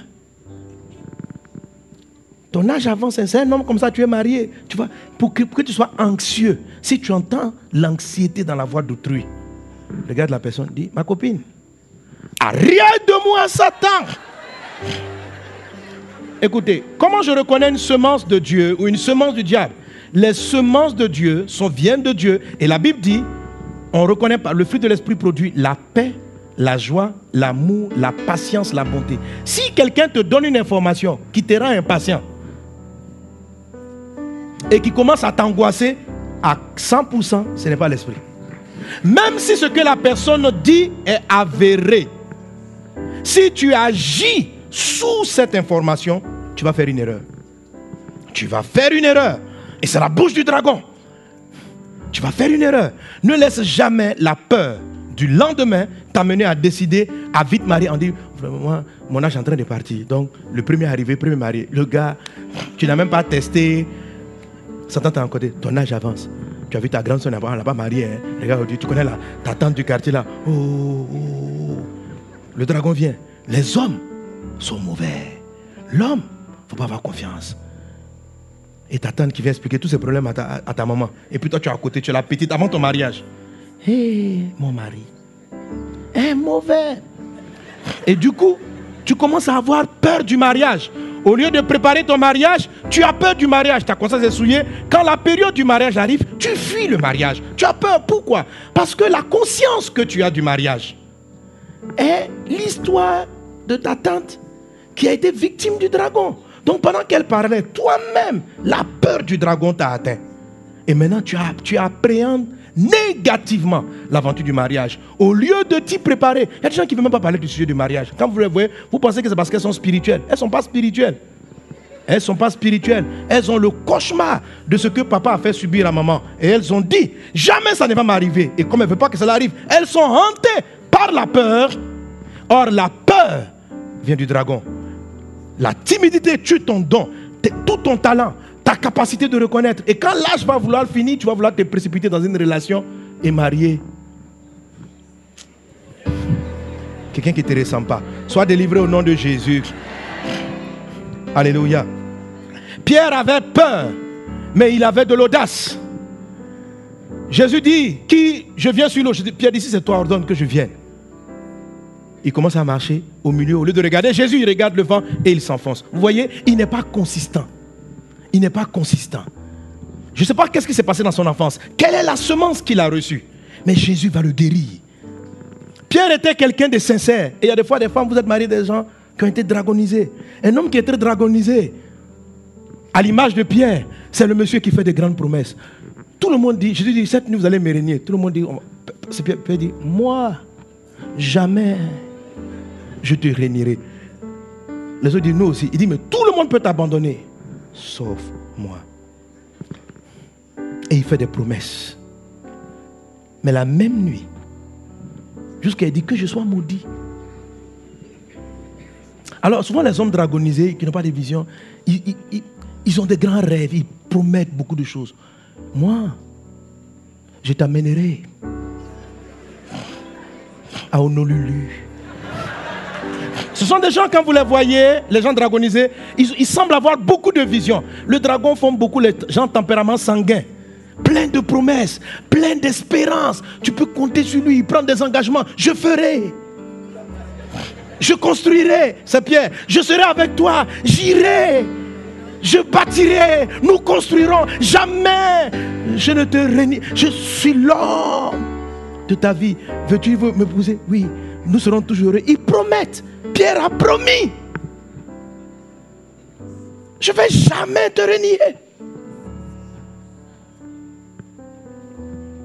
Mais il n'avait pas idée de ce que sa chair, le degré de puissance de la semence en lui. Alors ça mène des gens quoi? Lorsque le jour ils te disent ils vont te marier, ils seront fidèles toute leur vie. Ils sont sincères. Mais eux-mêmes ils ne savent pas que le dragon les a dragonisés. Leur conscience est souillée. Donc les vœux qu'ils prennent, ça ne peut pas tenir longtemps. Alors vous voyez des gens qui font pas. Les autres apôtres là, eux ne parlent pas beaucoup. Mais ce gars suit, il fuit. Pierre, lui, il parle. Donc quand tu écoutes quelqu'un comme Pierre, non, tu es trop amoureuse. Tu feras ça? Oui. Là. Je t'aime tellement que jamais tu es ma vie. Sans toi, ma vie n'a pas de sens. Dans la pression du temps, le gars m'a dit, je t'ai jamais aimé. Je peux se maudire. Si je reste dans ce foyer, je vais mourir. Tu sais pas, t'imagines. C'est le même pied la nuit. C'est pas 24 heures. Il dit, tout le monde, sauf moi. Le matin avant le lever du soleil. Ok, Jésus. Je ne le connais pas. Il te regarde en face. Ça veut dire, quand il disait qu'il t'aimait, il était sincère. Le jour où l'amour a disparu devant la peur, il est aussi sincère mais dans la peur. Lui, elle, non, je ne sais pas pourquoi je l'ai marié. On dit tu connais Jésus. Moi, je ne le connais pas. Vous avez le même accent. Je jure. Je ne l'ai jamais vu. On dit, toi tu viens de lui dire qu'il se maudit. Je vous dis, que je sois maudit. Si je marche avec ces maisons. C'est dangereux, hein? C'est dangereux. Alors vous pouvez avoir, si le dragon est passé par là, quelqu'un, c'est valable pour les femmes comme pour les hommes, qui change du jour au lendemain. Ça veut dire que tout l'espoir que tu as fait là, tu retrouves un autre visage. Et puis Judas, jusqu'à dire il ne t'a pas connu. Il renie les promesses même qu'il avait prises. Les engagements, c'est les gens de personnes vraiment qui sont très promptes à s'engager dans des choses. Parce qu'eux, ils aiment vite jurer. Je te dis, je le ferai. Tout le monde peut t'abandonner sauf moi. Et à ne pas aller jusqu'au bout des projets. C'est ce que le dragon est en train de faire de moi. Je n'ai pas la consistance d'aller jusqu'au bout. J'avais peur de finir. Alors, ils commencent beaucoup de projets, mais ils ne finissent pas.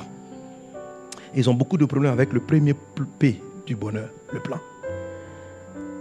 Il n'y a pas un plan précis. Mais Jésus, alléluia, libère la conscience. Amen. Amen. Malgré que Pierre soit ainsi, Jésus a toujours cru en lui. Je ne sais pas quel est ton mari ou bien qu'est-ce que la femme, ta femme ou ton conjoint est. Mais je sais que, tel que tu raisonnes, si tu étais à la place de Jésus, entendant ce que Pierre est en train de dire, tu n'aurais pas pu lui confier l'église après. Pierre, tu as entendu ce que tu as dit? Jusqu'à tu t'es maudit pour dire que tu ne me connais pas. Ça là. Non, moi je pouvais pardonner si tu m'avais dit que tu ne me connais pas une fois, j'ai compris. Mais est-ce que quelqu'un t'a demandé de jurer? Je peux comprendre. Je t'assure. Si tu ne chasses pas le dragon de ton couple, si tu ne chasses pas le dragon, si tu ne guéris pas, il y a des choses que tu vas entendre de ton conjoint qui vont te faire tellement mal. Mais il ne faut pas prendre ça au sérieux. Il ne faut pas le croire. Ce qu'il dit, il ne te connaît pas là. Il te connaît. Mais c'est la dragonisation qui fait qu'il... C'est-à-dire que tu ne reconnais pas la personne. Tu sais pas, est-ce que c'est lui là? Comment on a fait puis on s'est marié? C'est-à-dire que tu te poses la question. Comment tu te retrouvais là? Mais en fait, c'est parce que la manière de te parler au début là. Je t'aime tellement. Il t'appelle toutes les 10 minutes, 5 minutes. Je t'aime, bisous, bisous. Après, un homme dragonisé. Une femme dragonisée, c'est dangereux, frère. Soyez délivrés dans le nom de Jésus. Soyez délivrés dans le nom de Jésus. Soyez délivrés dans le nom de Jésus. Amen. Alléluia. Alors, c'est à toi de t'observer, de voir un peu, de juger. Comment tu peux savoir que ta conscience est souillée? Amen. Ton courage, ta détermination. Tu vois, il faut ta capacité à respecter tes engagements, à honorer ce que tu dis. N'attends pas d'être marié. Regarde maintenant, là, avant ton mariage. Parce que si tu n'as pas traité avec le problème, ça va te rattraper dans ton couple. Est-ce que tu n'es pas le gars qui dit, frère, demain, on dit qui va balayer le temple? C'est moi, j'arrive. Et puis, on ne te voit pas, et puis après on t'appelle. Où tu étais? Non, tu m'excuses. En venant, tu es un gars dragonisé. Si tu rentres dans le mariage comme ça, cette légèreté de parole, tu vas l'appliquer. Ça veut dire que ta parole n'a pas de sens. Donc le oui que tu dis devant le maire, ça n'a pas de poids. Veux-tu rester fidèle jusqu'au jour que Jésus revienne? Oui! Oui! Jésus n'est même pas sur la route de revenir. Un an après votre mariage, je ne sais pas comment j'ai fait pour entrer dans ce foyer. Pourtant, tu étais prêt à sacrifier ta vie pour la personne. Pourquoi tu changes comme ça? Mais tu n'as pas commencé à changer le jour où tu t'es marié avec elle. Observe ce qui se passe avant. Observe tes relations avec tes amis. Tu gardes combien d'amitié? Pendant combien de temps? Tu as combien d'amis? Quelqu'un qui a des difficultés à s'entendre avec qui que ce soit. Tu es toujours dans ton coin. Tu as même on dit, donne des animaux dans la forêt, tu ne peux pas nommer. Donne-leur des noms, tu ne veux pas. Si je veux que je me marie, là, quand on voit, puis tu es là. Tu ne cultives rien. Tu ne fréquentes personne. Tu es quelqu'un d'isolé. Dans le mariage, tu serais isolé. Dans le mariage, tu serais isolé. L'anxiété, la timidité. Amen, des soeurs, des frères. Allez, vous arrivez au culte. Ils sont là dans leur coin. Ils pensent à des choses dans l'église, ils ont envie de faire, mais ils ne font pas. Mais ce qu'ils veulent, c'est se marier. Tu sais que ça va te créer un problème dans le mariage. Il ne faut pas croire que l'affaire est finie. Cette semence-là va souiller ton couple. Ça va t'empêcher d'avoir le bonheur. Pourquoi tu ne rentres pas dans la chorale? Parce que tu as peur d'être vexé. Et tu restes dans ton coin. Tu ne fréquentes pas les gens. Jésus a voulu, avant de permettre à Adam de se marier, qu'il fréquente les animaux. Dans les animaux, il n'y a pas son mari. Il n'y avait pas sa femme. Mais savoir être avec les gens, savoir aiguiser. La Bible dit, la nourriture solide est pour les hommes faits. Pour ceux qui par l'usage. Il y a des choses que Dieu nous apprend par usage. Par l'usage. Par l'usage. Par l'usage. Il faut que tu commences à parler avec les gens pour commencer à trouver ton identité, pour commencer à te rendre compte que tu dis des choses que tu ne fais pas. Tu promets et tu ne tiens pas tes promesses. Tu dis aux gens que je vais arriver puis tu n'arrives pas. Tu fais des choses, donc tu dois avoir l'honnêteté. Et Dieu, avant de te donner ce qui sera stable pour tout le temps, a besoin que tu sois confronté avec d'autres personnes. Parce que le mariage, lui, on ne le renie pas. C'est pour ça, avant de donner Ève à Adam, il a voulu qu'il prenne le temps de se confronter avec des gens différents. Pour savoir apprécier sa particularité et pouvoir forger lui-même sa personnalité et savoir exactement ce qu'il veut. Est-ce qu'on est ensemble? Est-ce qu'on est ensemble? Alléluia. Alléluia. Dès que tu es vexé, tu rentres dans ton coin, dans ta coquille, tu t'enfermes. Si tu n'as pas traité ça, ça te poussera dans ton foyer. Il n'y aura pas la paix dans votre couple. Si le dragon a semé en toi l'irritabilité, mais ça c'est surtout le diable, à cause du temps. Mais le diable c'est pareil. Le diable, hier j'ai développé après le diable. Le diable, c'est la calomnie, l'accusation, la crise identitaire. Le diable il t'accuse. Il amène à avoir une mauvaise image de toi. Le dragon, il veut te rendre timide, paralyser ton potentiel, te donner la peur pour ne pas, et te faire perdre le courage pour ne pas que tu ailles jusqu'au bout de tes projets. Le dragon va travailler contre ta vision. Le serpent aussi le fait. Le diable, c'est qui tu es. La Bible dit, celui dont la conscience est souillée, il a la conscience et l'intelligence souillée. La conscience. Il veut attaquer ta conscience. La conscience de qui tu es. De qui tu es. Comment tu sais que tu n'es pas prêt pour le mariage? C'est simple. Comment tu sais qu'une de ces 4 attaques t'a frappé? Juge ton attitude à la lumière du fruit de l'esprit. Du fruit du Saint-Esprit. Es-tu calme? Es-tu patient? Es-tu courageux? Es-tu déterminé? Quand tu reconnais que ces choses ne sont pas en toi, tu veux te marier. Qui veut se marier vite? Je te dis quelque chose. Il ne faut plus chercher le mari. Rentre dans la présence de Dieu et traite ce problème. Ton mari va apparaître après-demain. Tu n'es pas prêt. Tu vas faire un mauvais choix. Tu vas faire un mauvais choix. Il faut être honnête avec soi-même. Alléluia. Alléluia. Amen. Est-ce qu'on est béni par la parole? Acclame Jésus. Amen. L'attaque du serpent, c'est pareil. L'attaque du serpent, c'est de carrément te détourner de la vision. Quand il arrive, il dit, si vous mangez le fruit, vous allez être comme des dieux, vous allez devenir comme des dieux, connaissant le bien et le mal. Il a semé des pensées. Il a semé les pensées. Je vous ai dit que c'est dans cette même gamme-là, vous avez l'esprit de Python, vous avez l'esprit de Jézabel. Attends, je vais vous lire quand même quelques versets de Jézabel. Jézabel. il ne faut pas lui donner un nom de caresse, elle n'est pas bien.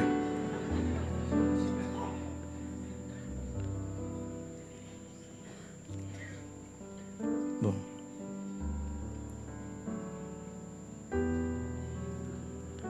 Voilà. Apocalypse chapitre 2, verset 20.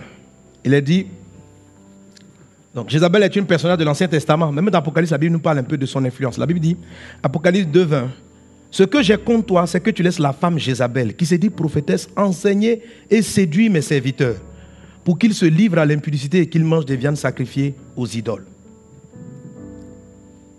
1 Roi chapitre 16, verset 31. Là, c'est le roi Akab. La Jézabel dont il est parlé dans Apocalypse 2, 20, c'était la femme du roi d'Israël, mais qui a perdu la royauté au détriment de Jézabel. Il est dit, on parle de Akab. Le verset 30, donnez-moi le verset 30 d'Akab. Il est dit, verset 30. Akab, fils d'Omri, fit ce qui est mal aux yeux de l'Éternel, plus que tous ceux qui avaient été avant lui. Lisez-moi le verset 31. Et comme si c'eût été pour lui peu de choses de se livrer au péché de Jéroboam, fils de Nébat, il prit pour femme Jézabel. Ça veut dire qu'il a péché dangereusement. On dit, mais le péché qu'il avait fait là, c'était déjà grave. Mais on dit, le complément qu'il a fait, c'est de s'être marié. Ça dit, c'est même pas d'abord même les œuvres. On dit, comme si ce n'était rien. Il a marié Jézabel, fils d'Edbal. En fait, Baal, c'est le même mot qui crée Belzébul. Belzébul. Edbal, là, c'est Satan. C'est peut-être le nom de son papa. Mais c'est pour dire fils d'Edbal, roi des Sidoniens. Et il alla servir Baal et se prosterner. Ça, c'est Jézabel. C'est déjà même un péché même. Donc, sœur, ne te laisse pas. Demain, je vais toucher des choses. Il ne faut pas tomber, il ne faut pas te jézabéliser. On se jézabélise par rapport à certaines semences du serpent. Par rapport à certaines révoltes. Dieu a-t-il réellement dit, l'homme est le chef de la famille? Pourquoi? Il y a un frère, pendant que je parlais, il me suit, un des fils au Canada, qui m'a envoyé un site internet pour parler du groupe des féministes, les femmes qui veulent leur autonomie, voilà, en tout cas. Donc leur site, ça s'appelle Jezabel.com. Oui, il faut aller sur internet, www.jezabel.com, pour dire que les femmes qui sont là, les gens qui sont là-bas, là, ce sont des jézabélisants. Bon, c'est écrit en anglais c'est Jezebel. Donc il n'y a pas le A. Jezebel. Jezebel.com. Ça veut dire ils ont vu l'esprit de Jézabel. Ils disent, nous là, nous voulons être. Il ne faut pas appeler ta fille Jézabel.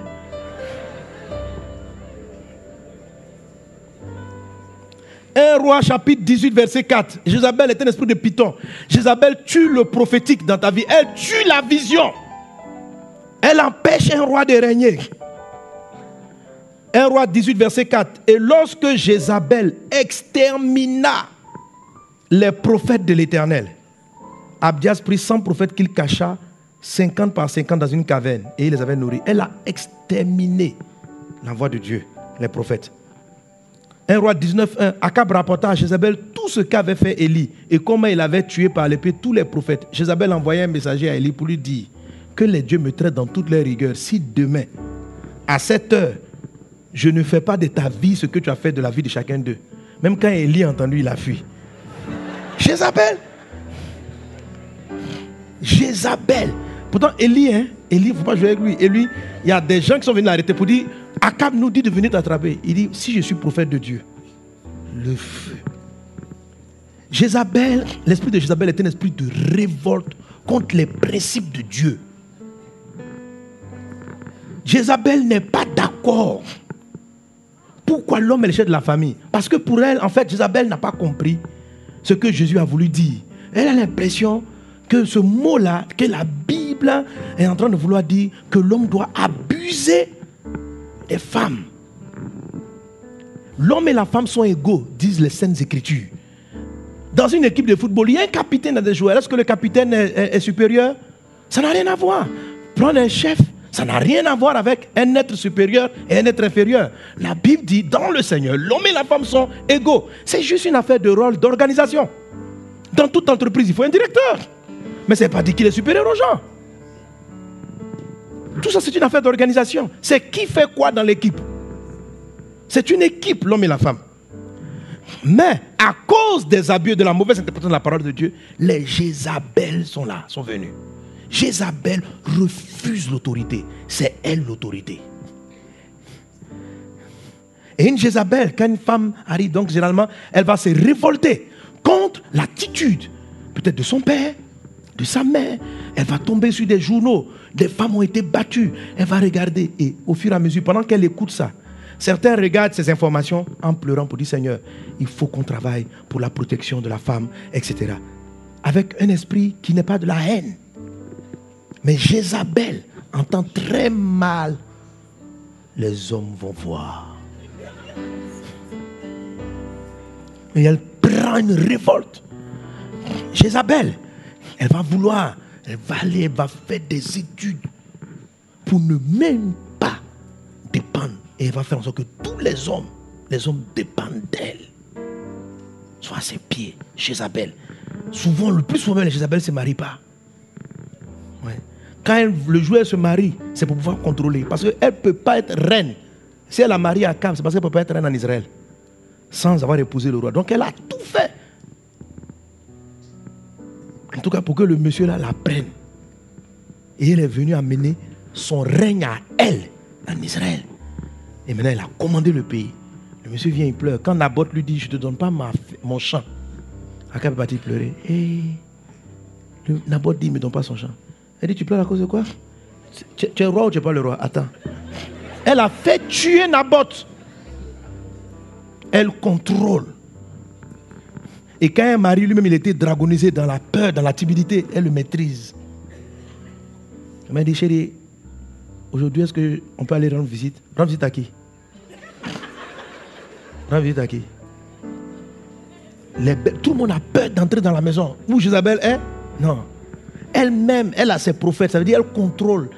Ce sont les gens, le jour où elle rentre dans l'église, elle ne supporte pas l'autorité des pasteurs. Oui, elle ne supporte pas. Jézabel ne supporte pas. Non. Parce que c'est elle qui commande. Donc, soit le pasteur dans sa poche, soit elle quitte l'église. Soit le pasteur a ses petits soins. Il n'a qu'à venir à la maison, prier pour elle. Le pasteur n'a qu'à son pasteur à domicile. Et puis elle lui donne une offrande. Elle peut par humilité l'appeler papa. Mais elle veut le contrôler. Elle est réveillée à 3 heures. J'ai une vision. Et puis aussi, le pasteur aussi est là maintenant. C'est comme ça, on dit elle a exterminé les prophètes de Baal, de Dieu. Elle a fini avec les... Donc les prophètes même sont à sa solde. Jézabel, vaincue au nom de Jésus. Donc ma soeur, il ne faut pas te jézabéliser. Ne laisse pas le serpent perturber la vision. Tu vas détruire la vie du couple. La gestion familiale est équilibrée. Alléluia. L'homme a un rôle, la femme aussi a un rôle. Par rapport aux choses que je t'ai dites hier. Que Dieu te bénisse abondamment. Que sa paix soit avec toi dans le nom de Jésus. Alléluia. Donne un bon amen à Jésus. Est-ce que tu es béni par la parole du Seigneur? Amen. Amen. Alors, quand votre enfance, avant le mariage, a été souillée, et nous tous, frères, nous tous, on a la conscience souillée avant de venir à Jésus. Le truc, c'est réussir vraiment la conversion à Christ. Amen.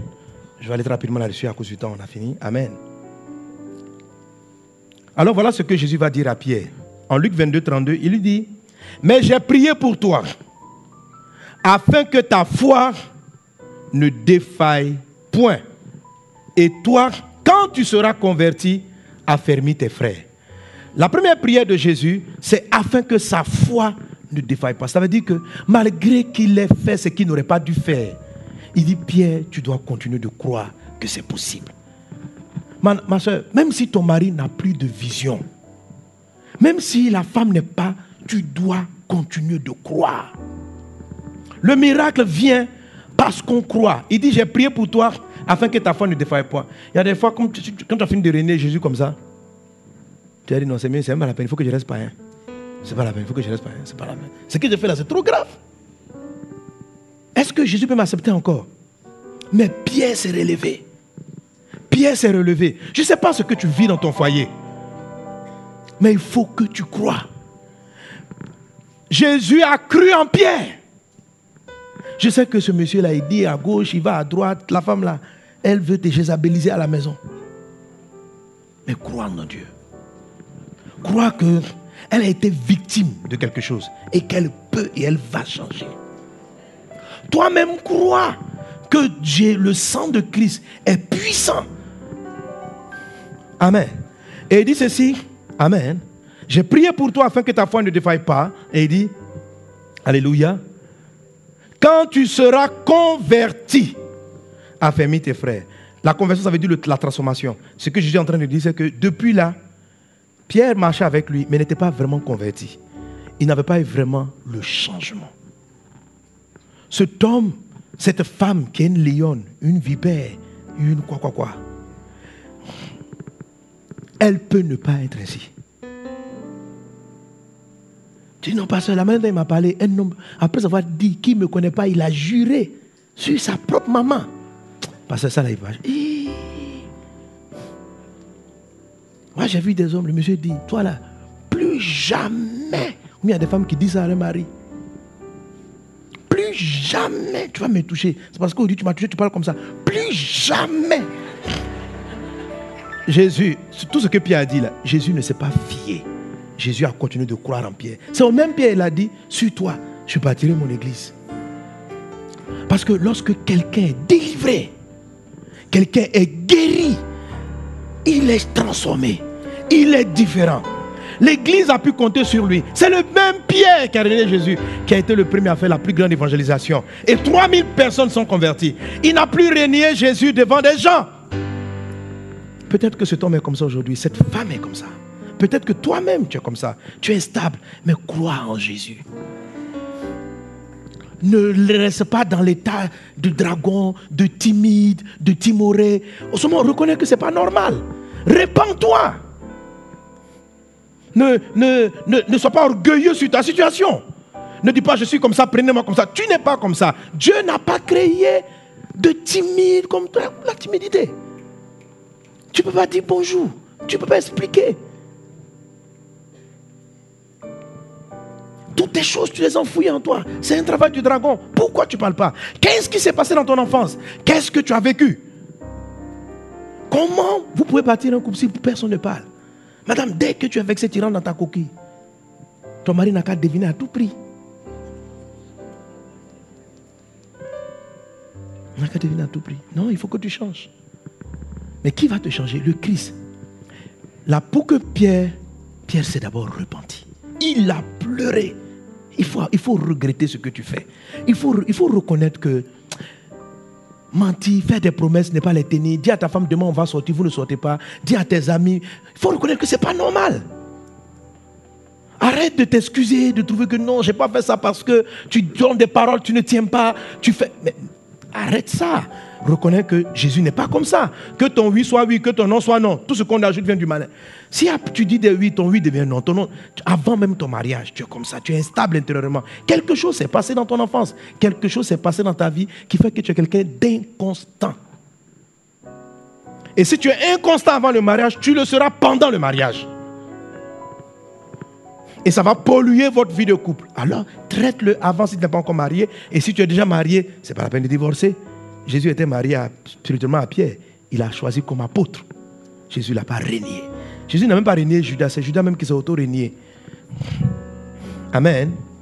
Alléluia. Alléluia. Que cela soit ton partage dans le nom de Jésus. Amen. Et il dit ceci, quand tu seras converti, quand je vais te transformer. Et c'est le modèle que je vous montre avec ça. C'est le Pierre même qui dit en 1 Pierre 1, 23, puisque vous avez été régénérés, non par une semence corruptible, mais par une semence incorruptible, par la parole vivante et permanente. Je vous ai dit, écoute ce genre de message, mais il faut que la parole soit permanente. Lorsqu'un mal est rentré dans ton subconscient, à souiller ta conscience. Crois en Jésus. Alléluia.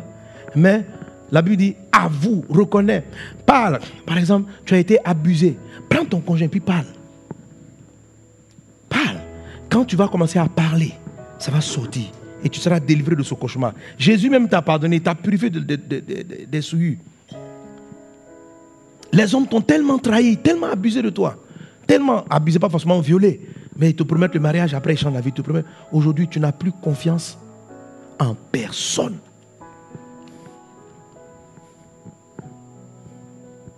Tu n'as plus confiance en personne. J'ai écouté une vidéo, on a parlé, quelqu'un posait la question à une fille, est-ce que vous croyez en l'amour? Elle dit, l'amour, ça n'existe pas. L'amour, c'est l'argent. On dit, ah bon? Le monsieur dit, mais est-ce que vous avez une fois aimé? Elle dit, elle a aimé, mais elle regrette. Ce que les gens lui ont appris, c'est que maintenant, là, voilà, tu la veux, tu payes. On dit, non, mais ça, c'est pas la prostitution. Elle dit, pensez ce que vous voulez, je m'en fous. Ce qui est sûr, si tu la veux, là, tu vas miser. Elle dit, voilà. Et puis elle était dans une voiture. Elle dit, tu crois que la voiture là, j'ai eu ça comme ça? Le monsieur dit, mais madame, c'est de la prostitution. Elle dit, pour penser ce que tu veux. Moi, je m'en fous. Mais ça, c'est une dame blessée, trahie. Satan l'a paralysée. Et elle va rester comme ça. On va lui piller toute son intelligence, tout son savoir-faire. Et elle ne peut pas bâtir un tableau. Plus tard dans sa vie, elle va, que tu veux ou pas, tu vas chercher l'amour. Tu en as besoin. Amen. Alors il faut laisser Jésus enlever toutes tes frustrations. Là, il dit, Pierre est revenu vers le Christ. Alléluia. Et c'est le même Pierre qui dit, nous avons été régénérés par la parole vivante et permanente. Laisse la parole de Dieu. Lis la parole. Si tu vois que c'est un problème de douceur, tu as un problème de timidité, de honte, qui t'empêche de faire le plan, d'avoir le premier paix, un problème de cohésion, de langage, tout ça. Amen. Comme vous connaissez l'image, alléluia. C'est le temps. Il faut du temps à la parole. Il faut lire la Bible, il faut reconnaître le problème et laisser la parole être permanente.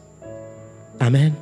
Alors pour moi, comme j'étais quelqu'un qui manquait de force, de ténacité, je me suis répété constamment, je suis un champion, j'ai la victoire en Jésus. J'ai maintenu la vérité de manière permanente jusqu'à ce qu'elle enlève, alléluia, toute la souillure, toute la souillure, toute la souillure, alléluia.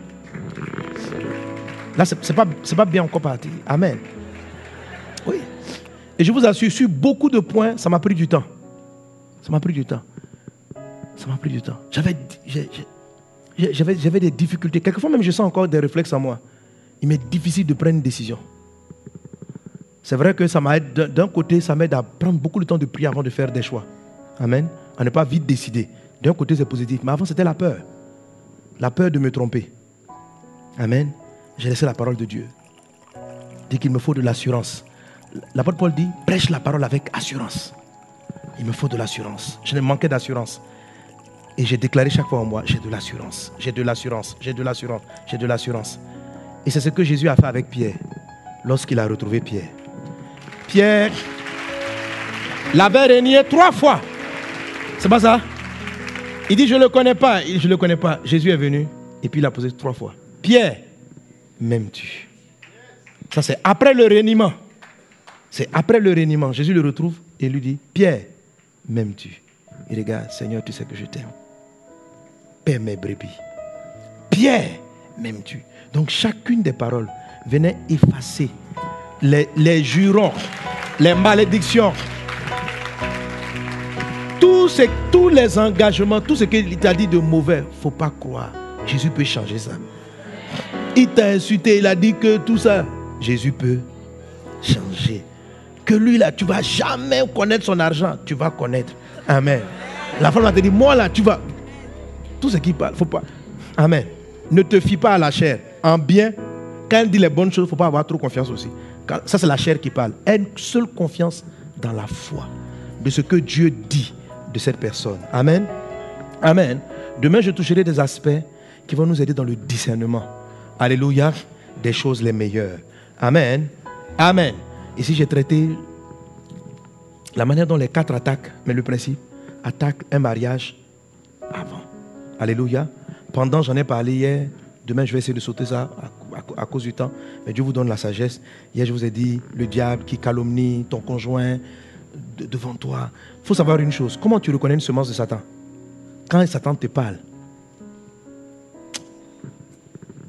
ça produit une œuvre de la chair. C'est de l'impatience. Si c'est le dragon, tu es angoissé. Si c'est le diable, subitement tu sens ton sang se chauffer contre quelqu'un. C'est-à-dire quand le diable te parle, ton cœur commence. Et puis tu veux t'énerver. Quand Dieu veut te faire reproche à quelqu'un, et quand il te parle, ça ne t'énerve pas. Il te dit, oh, ta femme, ton mari a fait ça.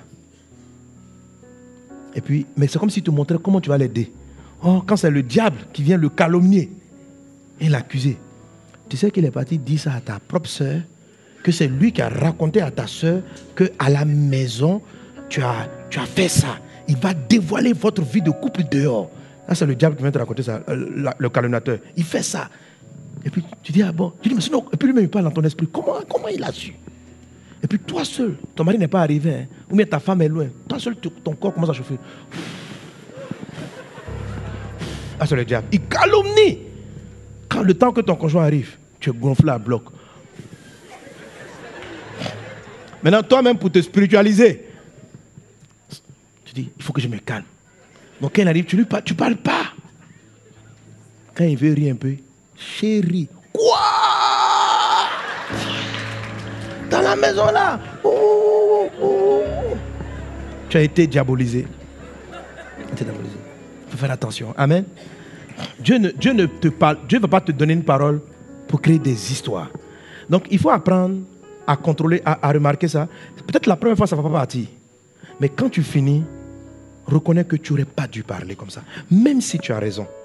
Prends et puis dis, Seigneur, je suis une personne calme. J'ai la douceur de Christ en moi. Amen. Et plus tu vas te vider, l'Esprit va te montrer d'où ça vient. D'où ça vient, d'où ça vient, d'où ça vient. Amen.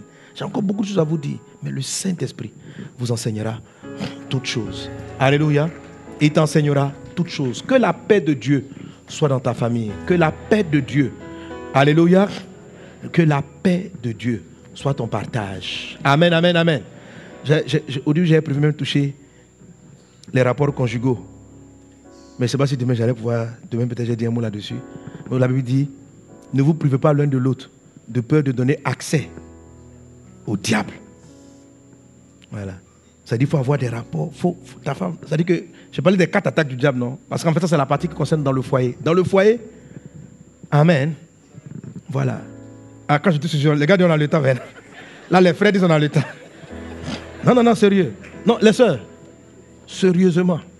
La Bible dit, ne vous privez pas l'un de l'autre, afin de ne pas donner accès au diable. Il dit, car le mari n'est pas propriétaire de son corps, la femme n'est pas propriétaire de son corps. C'est-à-dire que le jour où l'un veut, l'autre doit vouloir.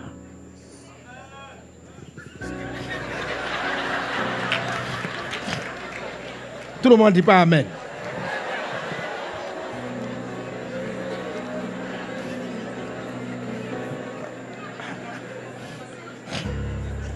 Tout le monde dit pas amen. Donc c'est la parole de Dieu, c'est pas moi qui ai inventé les versets. Bon, on ferme les oreilles de ceux qui ne sont pas mariés. Non, ce sont des elles maîtrisent, ce sont des... Amen.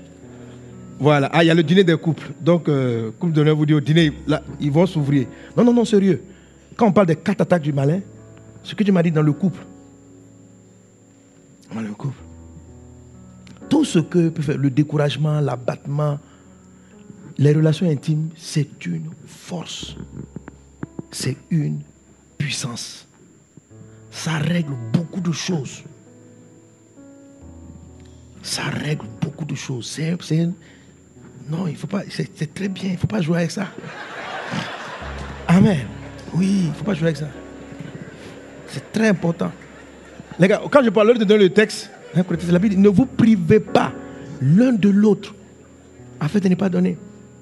Amen. C'est pourquoi même quand je dis à un couple tout à l'heure, ils disent non, monsieur, on va être dans 2 pays différents. Je dis, on ne fait pas ça. On ne fait pas ça. Amen. Débrouille-toi dans le plan commun. Débrouille-toi. Il faut dire non, nous sommes blasés. Ça fait 40 ans qu'on est mariés. Maintenant, qu'est-ce qui va se passer? Des choses peuvent se passer. Ce n'est pas seulement tentation sexuelle. Quand on dit ne pas donner accès au diable, ce n'est pas accès au diable pour aller chercher une fille étrangère. Non. Le manque de rapport vous rend vulnérable, nerveux.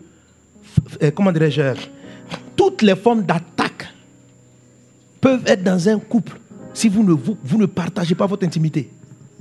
C'est une puissance. La Bible dit 2 valent mieux qu'un. Donc, c'est le moment où vous vous associez. Vous devez veiller à préserver. Amen. Amen. Et les sœurs, non, je crois que demain, il faut que je dise un mot là-dessus. Regarde, si tu sens que ton mari, le diable entend dans ton mari est en train de devenir bizarre, c'est là que tu le récupères. Non, sérieux. Oui, c'est là que tu le récupères. C'est là. Amen.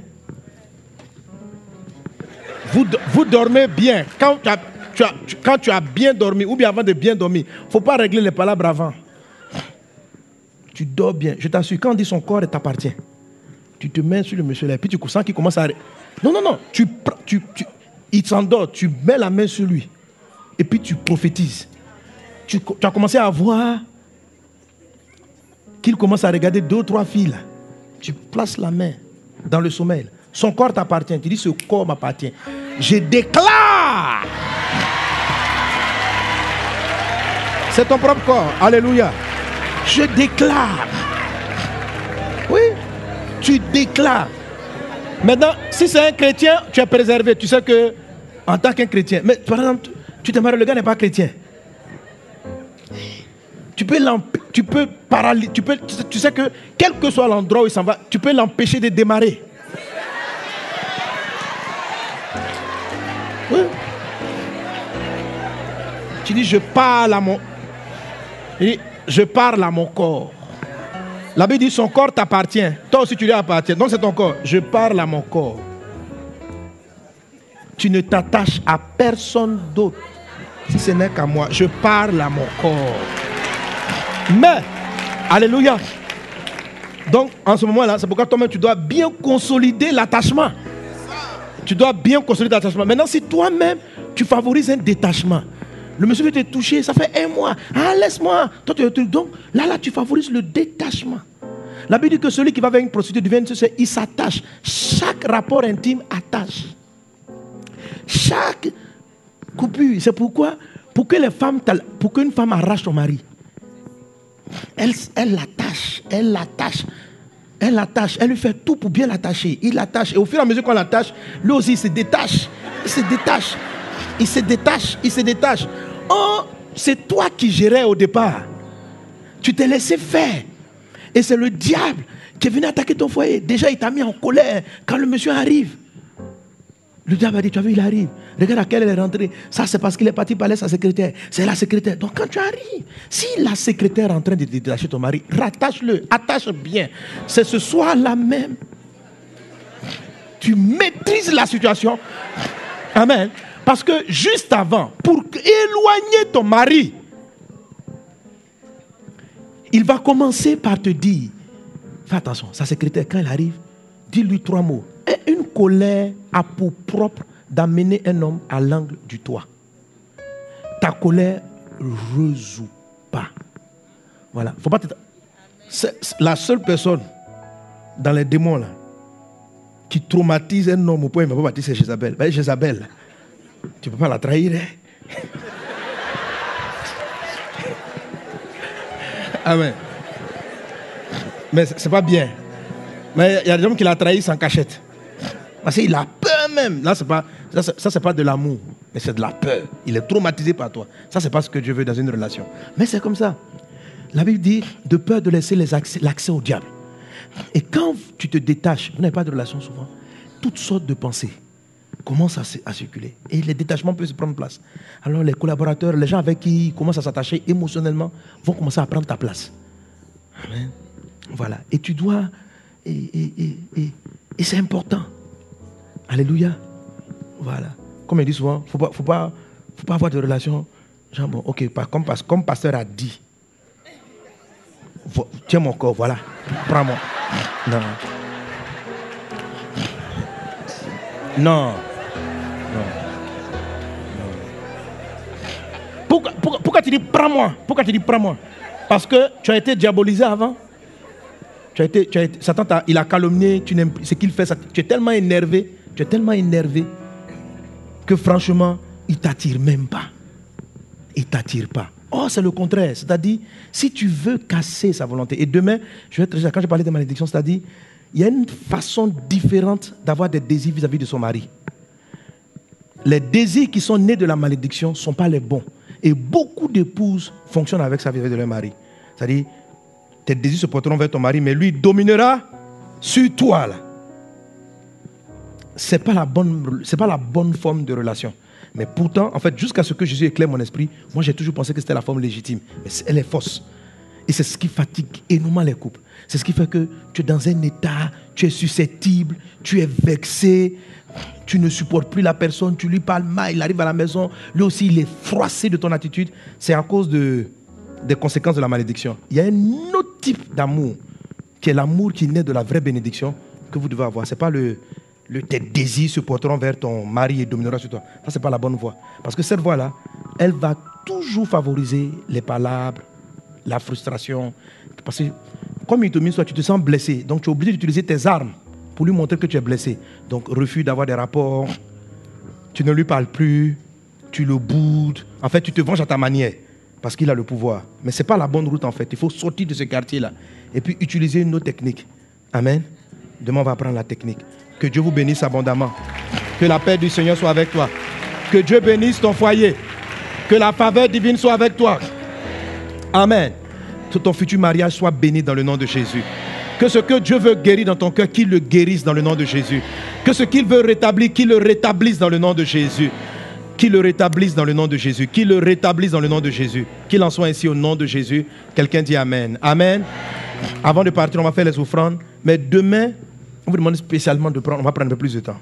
Est-ce qu'on est d'accord? Amen. J'ai 2 grands points à traiter. Amen. Je vais parler du moment où parce que c'est Dieu qui te marie. Voilà, je vais t'expliquer certaines choses là-dessus. Et puis on va toucher l'histoire de la bénédiction pour neutraliser la malédiction qui frappe les familles et les foyers. Mais avant de partir, tu vas préparer ton offrande. Tiens ton offrande. Amen. Et tu vas semer par rapport à cela. Seigneur, nous te bénissons ton nom. Nous te rendons grâce. Merci pour ce culte. Merci Seigneur Dieu pour ce temps. Merci pour toutes choses. Même si les temps sont insuffisants, les temps insuffisants, Seigneur, je crois que tu as semé quelque chose dans le cœur de chacun. Que ta parole porte son fruit. Agrée nos offrandes, reçois-les favorablement au nom de Jésus. Amen. Voilà, les paniers de offrandes vont passer. Les chante juste un petit coup. Est-ce que si on a des good news, ils peuvent passer en même temps? Il n'y a pas de good news? Ok, les paniers vont passer. On va prier en même temps pour la fin. Les quoi? Ah, d'accord. Non, mais le temps est tellement parti, mais non, si j'appelle. On va faire les offrandes. On fait les offrandes. Est-ce qu'on a des personnes qui sont là pour la première fois? S'il y a des personnes qui sont là pour la première fois, tenez-vous debout. Voilà, on peut faire un finger acclamation pour ses frères et sœurs. Alléluia. Voilà. Hier, je vous avais donné un rendez-vous aujourd'hui, mais demain, spécial rendez-vous. Mais demain, comme c'est vendredi et que samedi est souvent un déjeuner un peu libre, amen, préparez-vous, on va se disposer, préparez-vous, allez un peu plus tard, me permettre de finir. Est-ce qu'on est ensemble? Même ce point-là, même je n'ai pas fini, mais le Saint-Esprit vous enseignera toutes choses. Amen. Ok.